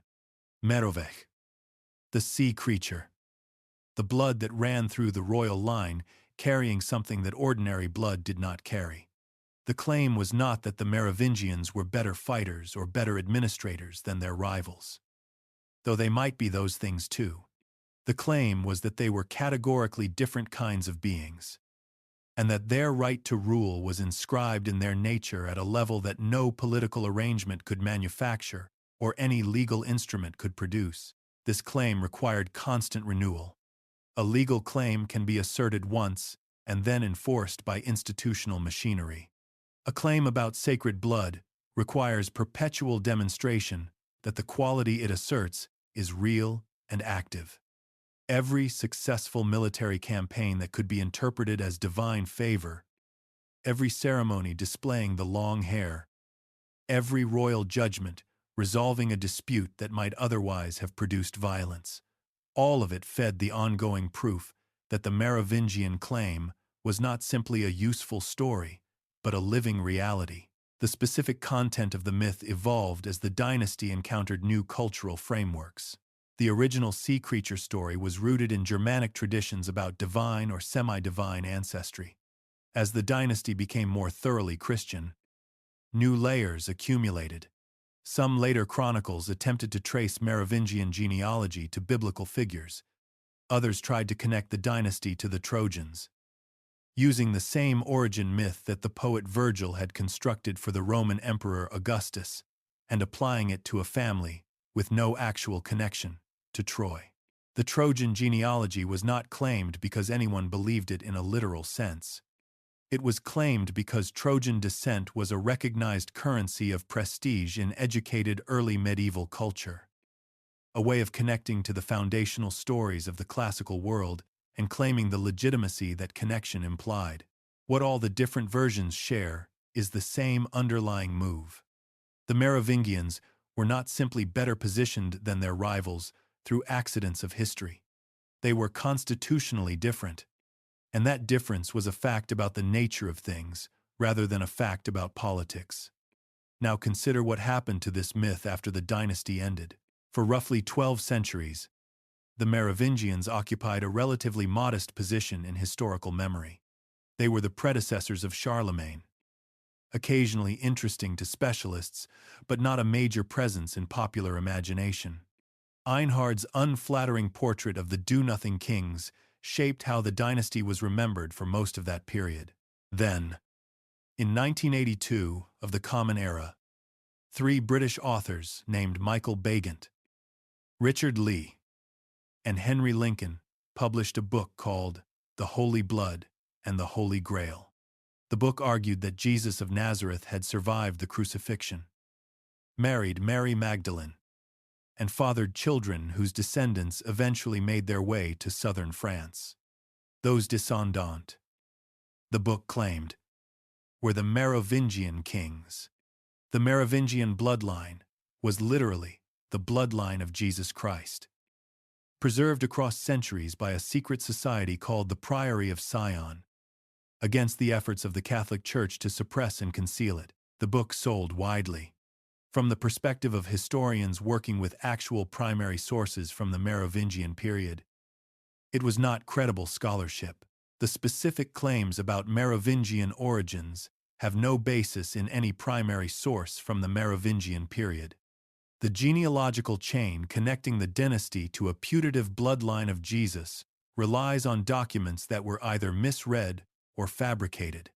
The central premise requires attributing to the medieval church a degree of organizational coherence and informational control that the historical record does not support across any period of its existence. These are not points of scholarly debate. They are basic assessments of whether the book's core claims are supported by evidence.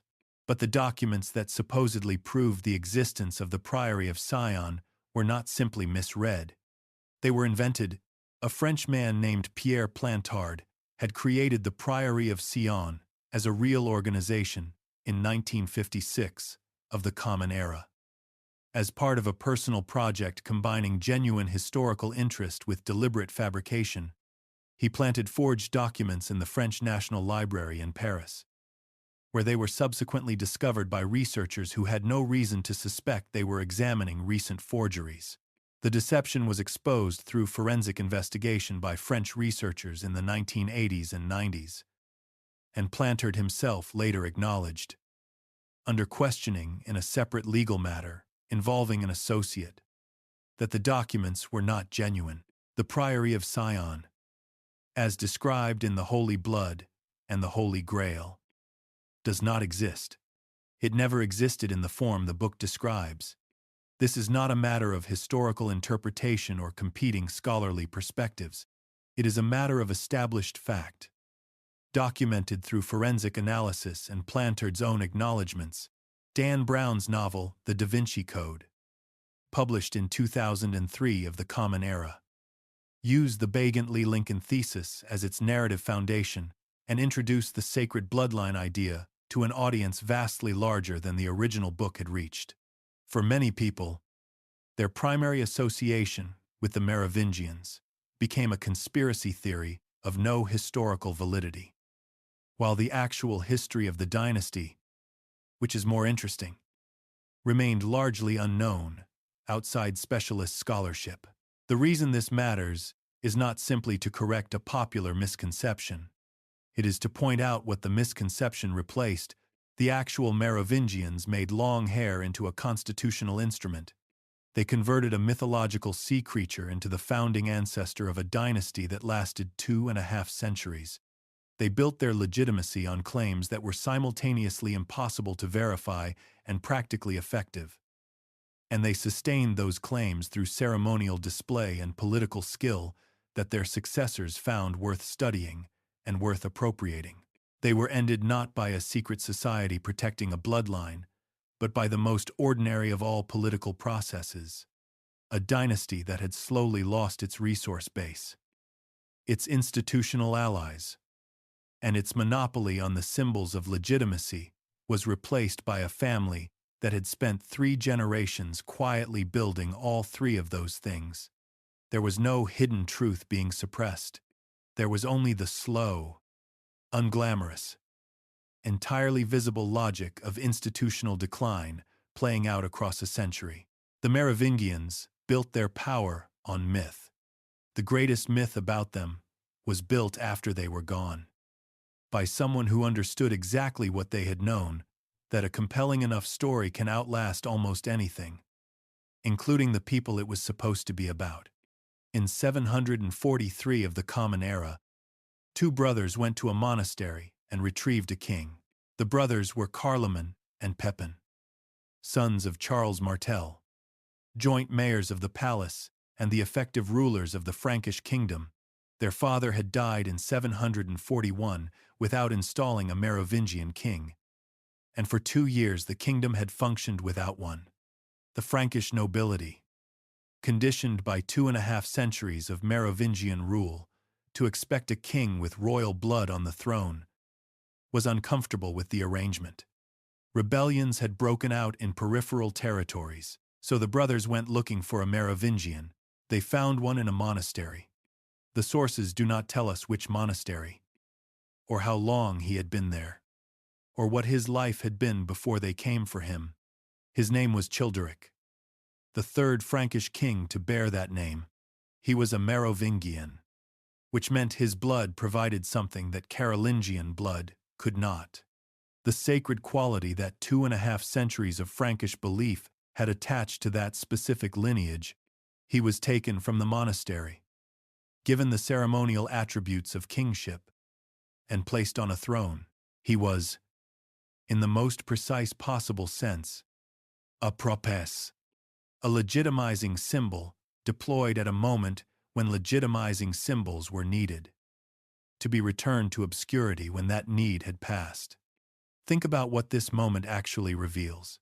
A king was retrieved from a monastery to provide symbolic cover for the men actually governing the kingdom.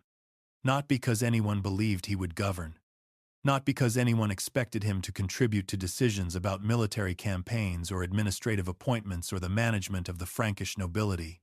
He was retrieved because the system still ran on a symbolic currency that only Merovingian blood could produce. And the Carolingians needed that currency for a little while longer before they could issue their own. He was a king the way a flag is a country, a symbol of something that existed somewhere else entirely. The rebellions were suppressed. Carloman, troubled by what the sources describe as genuine religious conscience, retired to a monastery in 747 of the Common Era and eventually became a monk in Italy. Pepin was left as sole mayor of the palace, with a nominal king whose symbolic value had diminished as his own position consolidated. And now, with his position fully consolidated, he made the move that had been building for 3 generations. He sent ambassadors to Rome. They carried a question to Pope Zachary formulated with the precision of a legal document. Which man should rightly be called king? The one who held royal authority, or the one who held only the royal title? The question sounds like a request for theological guidance. It was a request for political authorization, shaped so that the answer it invited would carry the weight of a papal pronouncement behind it. Zachary gave the answer the question invited. It was more fitting for the man who governed to be called king. Pepin moved to Soissons. That choice of location was deliberate. Soissons was where Clovis had defeated the last Roman governor of northern Gaul in 486 of the Common Era. The moment that announced the end of one world and the beginning of another. By convening the transition at Soissons, Pepin was writing himself into that origin story, claiming that what he was doing was not an ending, but a continuation of the same Frankish momentum that had run since the dynasty's founding. The Frankish nobles assembled. They elected Pepin as king. Boniface, the reforming churchman whose entire career had been conducted under Carolingian patronage, performed the anointing. And then someone cut Childeric's hair. The sources note this and move on, as if it were a minor administrative detail accompanying the main event. Within the logic of everything the Merovingian dynasty had built and sustained across 2.5 centuries, it was the main event.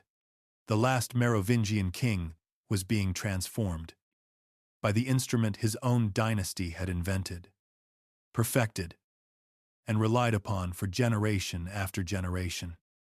From a king into a private citizen, from a sacred figure into an ordinary man, from the living continuation of a line that had traced its origins to a sea creature and a divine inheritance into nothing at all. Childeric III was sent to the monastery of Saint Bertin in what is now northern France. He disappears from the historical record at that point with a completeness that suggests deliberate effort rather than natural forgetting. We do not know when he died. We do not know what name he took as a monk.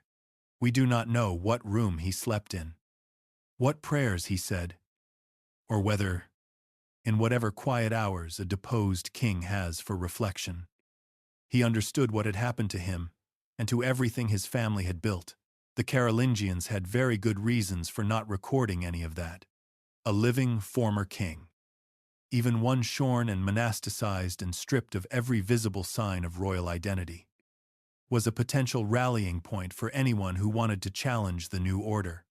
The safest Childeric was an invisible Childeric, a man who existed in the record only as the fact of his deposition, without any specific details that might make him feel recoverable to anyone who might otherwise have been inclined to try. 3 years later, Pope Stephen II crossed into Frankish territory, one of the first popes to make this journey in person, and in ceremonies associated with both his meeting with Pepin at Pantheon and with a later occasion, anointed Pepin and his sons in a formal blessing that bound the new dynasty to the papacy more explicitly than any previous Frankish arrangement had required. The Pope had come personally. He had made a significant journey to stand in Frankish territory and place his hands on a king. The political meaning required no translation, and nobody who witnessed or heard about this could have missed what it meant. Something fundamental had shifted in how Frankish royal legitimacy worked, in ways that later centuries would develop and contest much more fully than anyone present at those ceremonies could have foreseen. The Merovingian kings had been legitimate because of what they were: their blood, their hair, their mythological origins, a quality inscribed in their nature from birth that no institution could manufacture or revoke. The Church had confirmed and cooperated with that legitimacy for 2.5 centuries. But it had not created it. Pepin's legitimacy was different in kind. It came from the Church's act of anointing. His kingship was, in formal terms, something that reformers and papal authorities had conferred and blessed. The institution that had been a partner of Merovingian power had become the source of Carolingian power. The Merovingians built the conditions that made all of this possible. They built the alliance, established the precedent, and created the framework within which the Church could eventually make the move it made in 751. They could not control where what they built went after it left their hands. That is not unusual in history. It is simply what happens when people build things that are larger and more durable than the specific intentions behind them.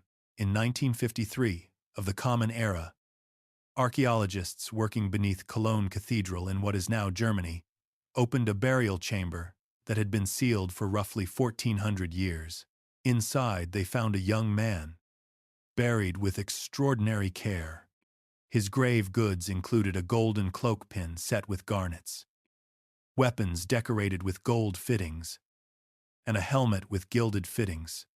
The quality of the objects indicated someone of the highest social rank. Subsequent research suggested this was likely a member of the Frankish royal family, possibly one of Clovis's own descendants, buried at a location that was already a significant religious site. His name, like those of so many people in the Merovingian record, is unknown. What the grave reveals, and what the graves of thousands of other Merovingian-era individuals excavated across northern Gaul and the Rhineland over the past century and a half have revealed in aggregate, is a civilization considerably more materially sophisticated than the phrase Dark Ages was ever designed to accommodate. The technique of creating intricate polychrome metalwork by setting gemstones into small cells formed from strips of gold reached a level of technical accomplishment in Merovingian workshops of the 5th and 6th centuries that specialists in the history of jewelry and metalwork consistently describe as extraordinary. The garnet work found in aristocratic Merovingian graves required, at minimum, access to high-quality garnets, a supply of gold, specialized cutting and setting tools, and craftsmen who had spent years developing the skills the technique demands. Based on isotopic and compositional analysis of surviving pieces, the materials in some of the finest examples came from sources far beyond the Rhine Valley. reaching through trade networks that connected Frankish workshops to distant supply chains. A civilization maintaining those supply chains, training those craftsmen, and producing those objects was not living in darkness. It was operating a sophisticated material economy that had reorganized itself around different networks than the Roman system it replaced, without losing the fundamental complexity that the word civilization implies. The Childeric tomb, found outside Tournai in 1653 of the Common Era, remains the single most famous Merovingian archaeological discovery.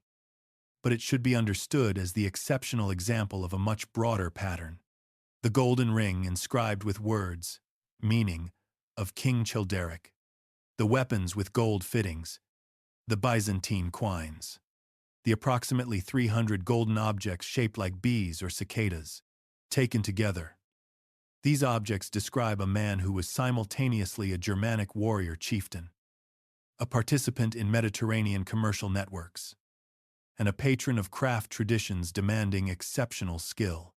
They describe the Merovingian dynasty itself, operating at the intersection of multiple cultural worlds and absorbing their material vocabularies into a single coherent expression. The geographical distribution of the richest Merovingian archaeological sites reveals something about the dynasty's actual center of gravity that the chronicle sources tend to obscure. The densest concentrations of high-quality Merovingian material finds cluster along the Rhine and Meuse river valleys, through what is now Belgium, the Netherlands, and Western Germany, rather than in the Paris basin that later became the symbolic heart of French royal power. The Merovingians were, at their core, a Rhine Valley dynasty. Their real power base, their aristocratic networks, their craft industries and commercial connections, all of these were rooted in the northeast, in the Austrasian territories. The extension of Frankish control westward into the old Roman heartland of Gaul was real and substantial. But it was always more contested and less deeply embedded than the chronicles centered on events in those western territories tend to suggest. Cemeteries have been the most productive sites for understanding Merovingian social structure, because burial practice, for the upper social levels, involved placing grave goods with the dead that represented status, identity, and material connections. The gradations visible in the cemetery record are multiple and complex. Some graves contain extraordinary wealth. Others contain modest but carefully chosen objects. The pattern does not reduce neatly to a simple division between an aristocracy and a peasantry. It suggests a social hierarchy with multiple intermediate levels, distinguished by different combinations of objects, rather than simply by the quantity of precious materials present. One of the most productive recent methodological approaches applied to Merovingian skeletal material is the analysis of strontium isotope ratios in tooth enamel. Tooth enamel forms during childhood and preserves a chemical record reflecting the local geology of where a person grew up. Comparing that signature to the geology of the burial site can identify people who were born somewhere different from where they died. Multiple Merovingian cemetery studies across the Rhineland and northern Gaul have found significant proportions of such individuals, indicating population mobility across the Merovingian world at a scale that challenges the image of an early medieval society where most people lived and died within a few miles of where they were born. Merovingian-era people moved for marriage, for military service, for trade, for religious vocation. The kingdoms of the 6th and 7th centuries were environments through which people, goods, and ideas circulated with a regularity that the chronicle sources rarely capture directly. The trading sites along the North Sea and English Channel coast add another dimension to this picture. Sites functioning as active commercial centers in northern France and at the Rhine Delta during the 7th and early 8th centuries document commercial activity at a scale requiring established conventions about weights and exchange. Recognized media of payment, and institutional frameworks for managing disputes. This was not simple local exchange. It was organized long-distance trade operating through recognizable commercial structures. The limits of the archaeological picture deserve honest acknowledgement. The majority of Merovingian sites in northern France and the Rhineland lie beneath modern cities that have been continuously inhabited for 15 centuries. Paris, Cologne, Reims, Strasbourg. These cities sit on top of Merovingian layers, accessible only in fragments. When construction projects create brief windows that archaeologists must examine quickly before the building work continues, what has been recovered from urban contexts is a sample of uncertain representativeness. The full picture of Merovingian urban life remains largely beyond current reach. Rural sites offer more access, and the past several decades have seen significant expansion in their systematic excavation. What rural archaeology reveals is a landscape more densely settled, more economically active, and more materially connected than the Dark Ages framing was ever designed to accommodate. The Merovingians did not know they were living in a dark age. They went ahead and built what they built, connected what they connected, and left what they left in the ground for archaeologists to find 15 centuries later. What those archaeologists keep finding is a civilization that was doing considerably more than the name of its era suggested. Every generation of Merovingian archaeology has revised the picture upward. The trend shows no sign of stopping, which means that what we currently know about the material world of the Merovingians is almost certainly less than what there is to know. That gap between what has been found and what remains to be found is itself a measure of what the dynasty actually was. Larger and more consequential than the story told by the people who replaced it ever quite admitted. Picture a scenario that played out across many European libraries in the 14th century of the Common Era. A scholar is working through a collection of old documents, looking for legal precedents relevant to a current political dispute. He pulls a document written in Latin, compiled sometime around the early 6th century. It deals with matters that seem almost trivially specific to its own time: compensation rates for assaults, rules about property inheritance among Frankish families, procedures for resolving particular kinds of disputes. A practical document for practical problems that no longer exist in the forms it was designed to address. But the scholar is not looking for guidance about 6th century Frankish compensation rates. He is looking for a principle that will determine who has the right to inherit the throne of France.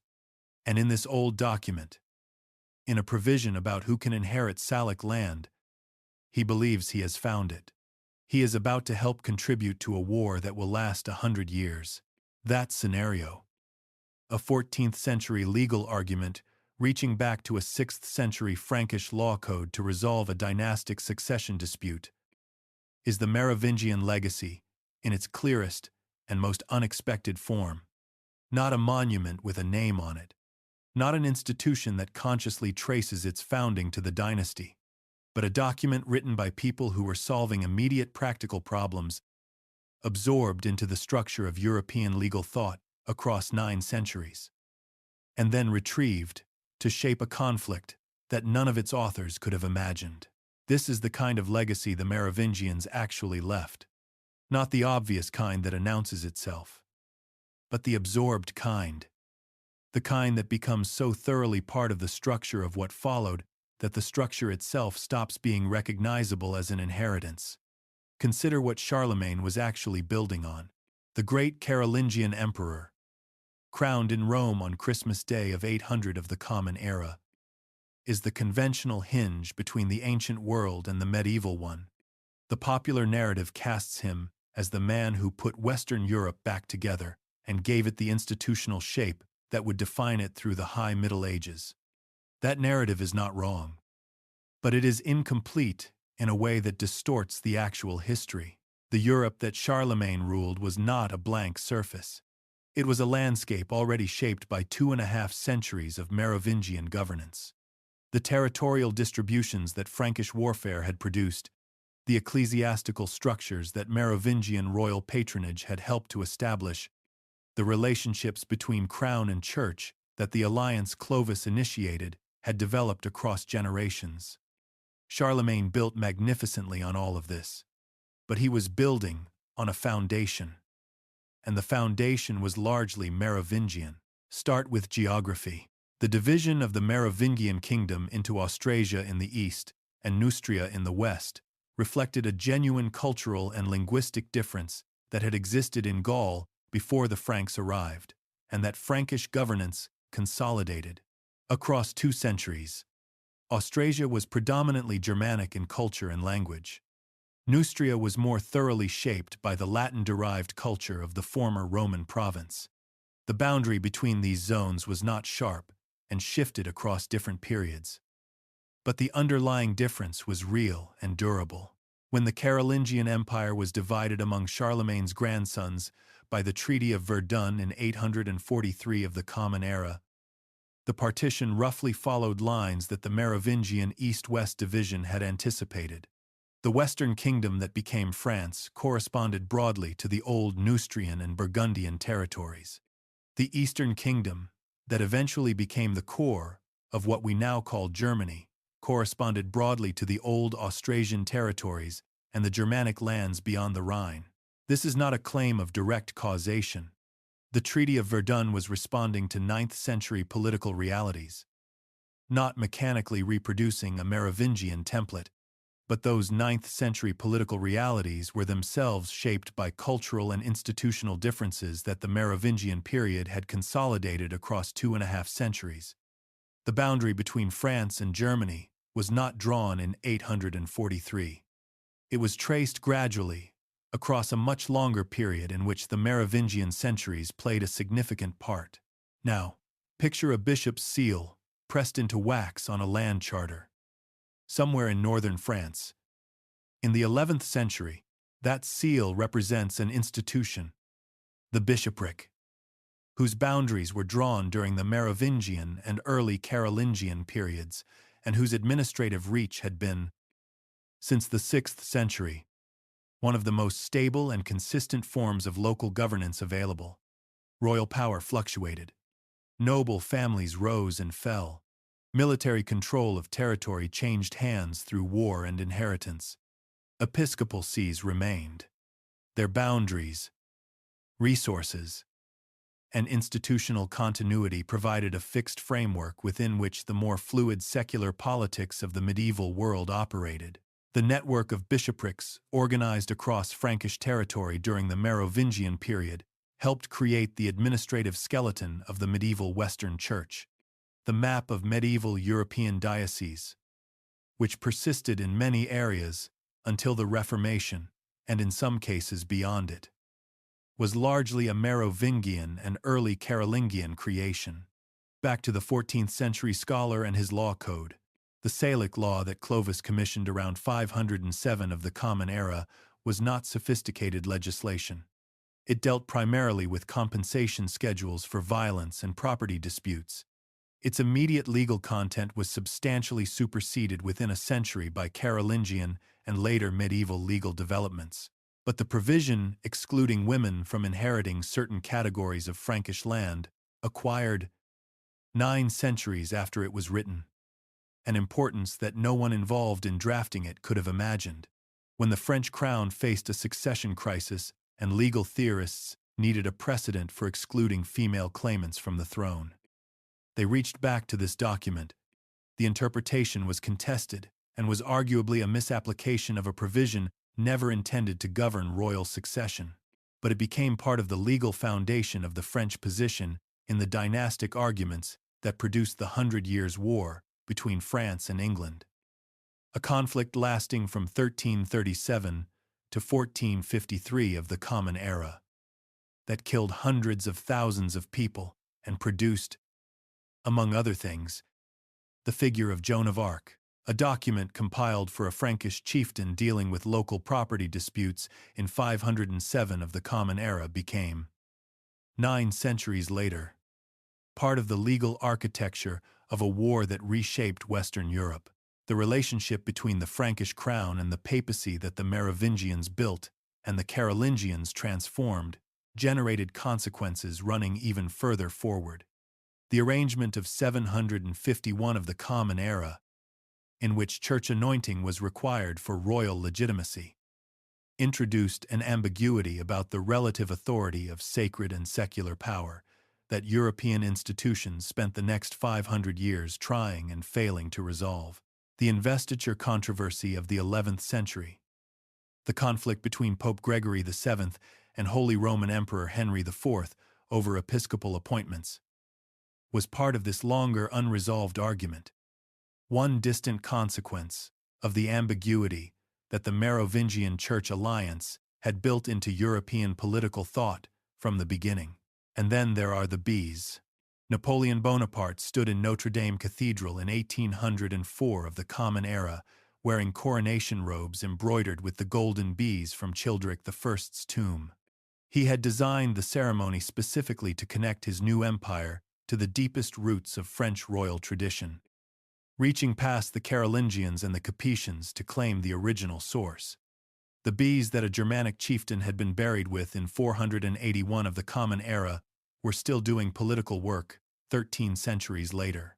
A dynasty that helped build the conditions for medieval France, that helped establish the ecclesiastical geography of the Western Church, that produced legal documents that shaped a 100-year war, that generated the symbolic vocabulary that a 19th-century emperor reached back to claim at the height of his power.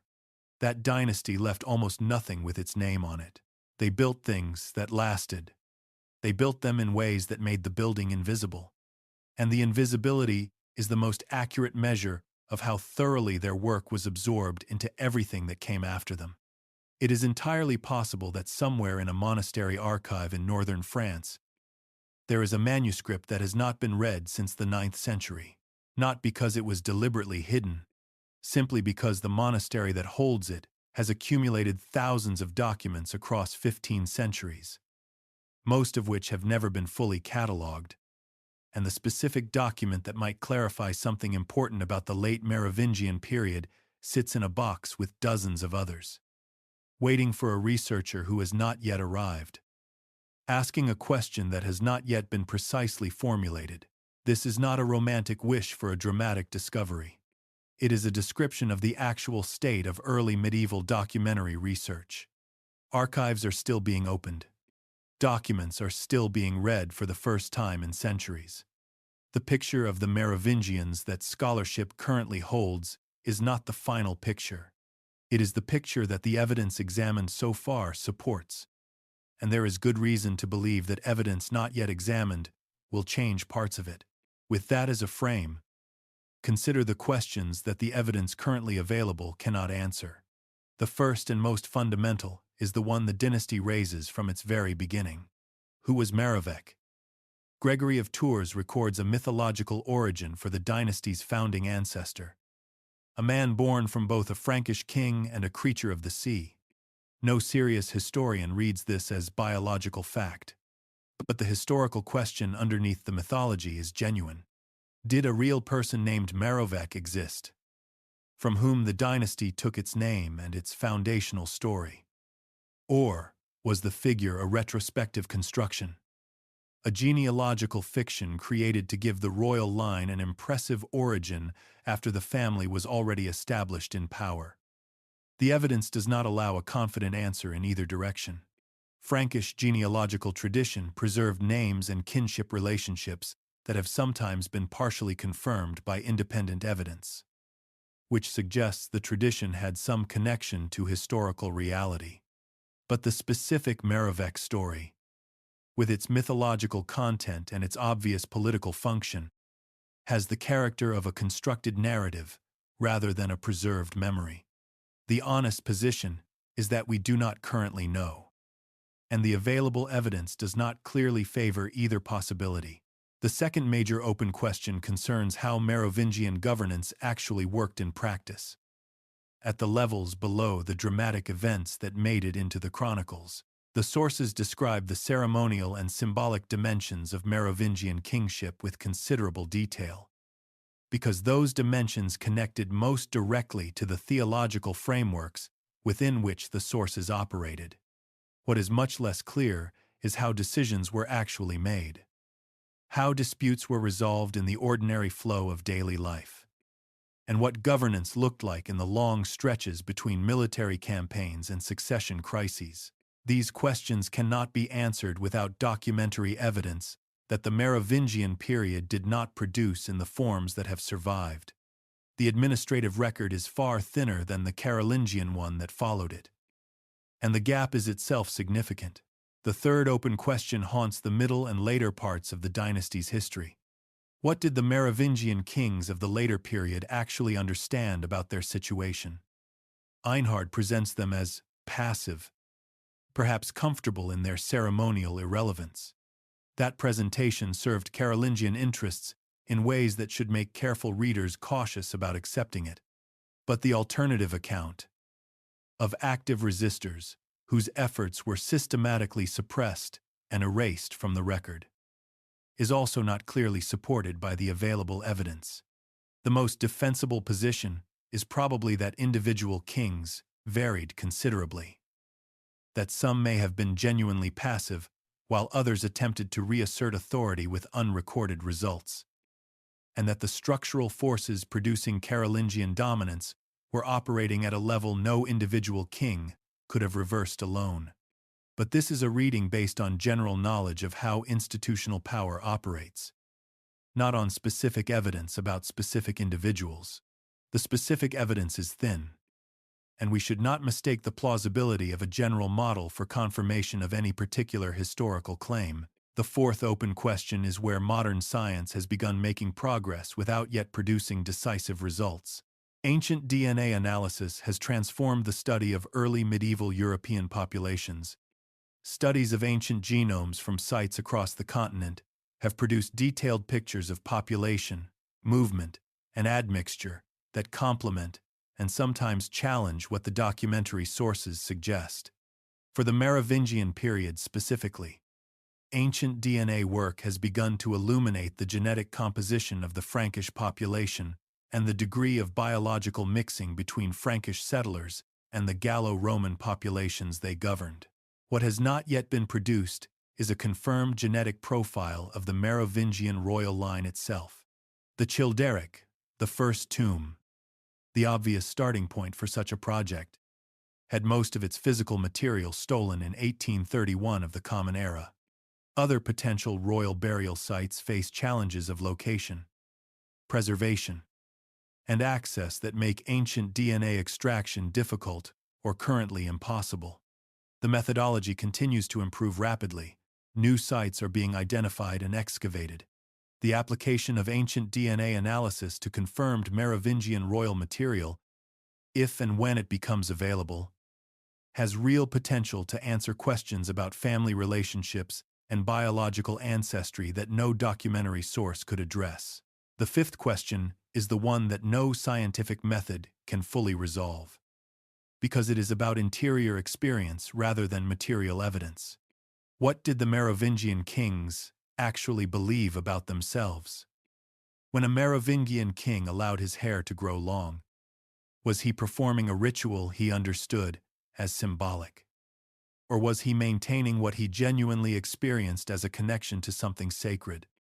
When a queen, according to Gregory of Tours' account, chose her grandsons' deaths over the cutting of their hair, was she responding to political calculation about the dangers of leaving shorn Merovingian princes alive, or to a genuine conviction that a shorn grandson had become something categorically different from what he had been? The sources cannot answer this. They show us behavior and sometimes record justifications for behavior.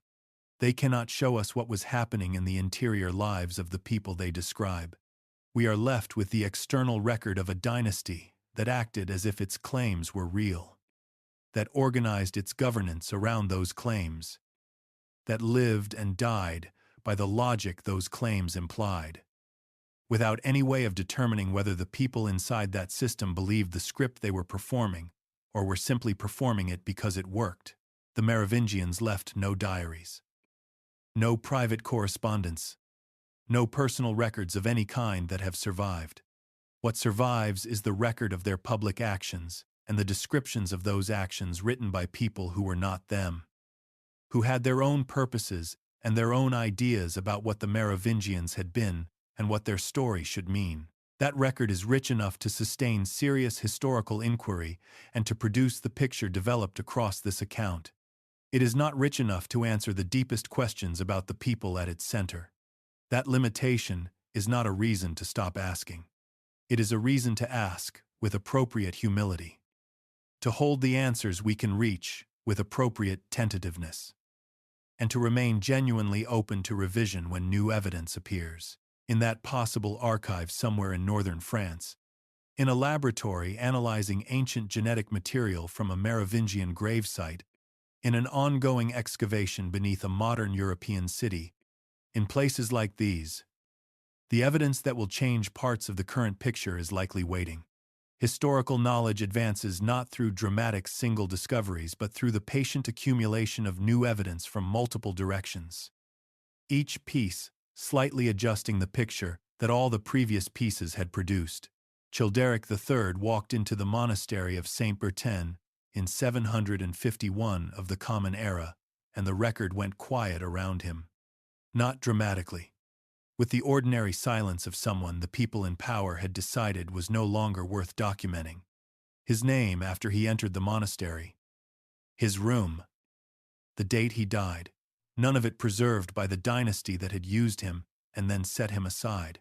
But the dynasty he represented did not disappear into that silence with him. It passed into archives and into graves and into legal codes and into ecclesiastical boundaries and into the political habits of a continent that kept using the language the Merovingians had taught it long after it forgot who the teachers were. The pair of scissors closed in 751 of the Common Era. But what had been built across the 2.5 centuries before that moment was already too thoroughly embedded in the structure of European civilization to be cut away with any instrument ever made. They ran out of time before history ran out of questions. That is, in the end, the most Merovingian thing about them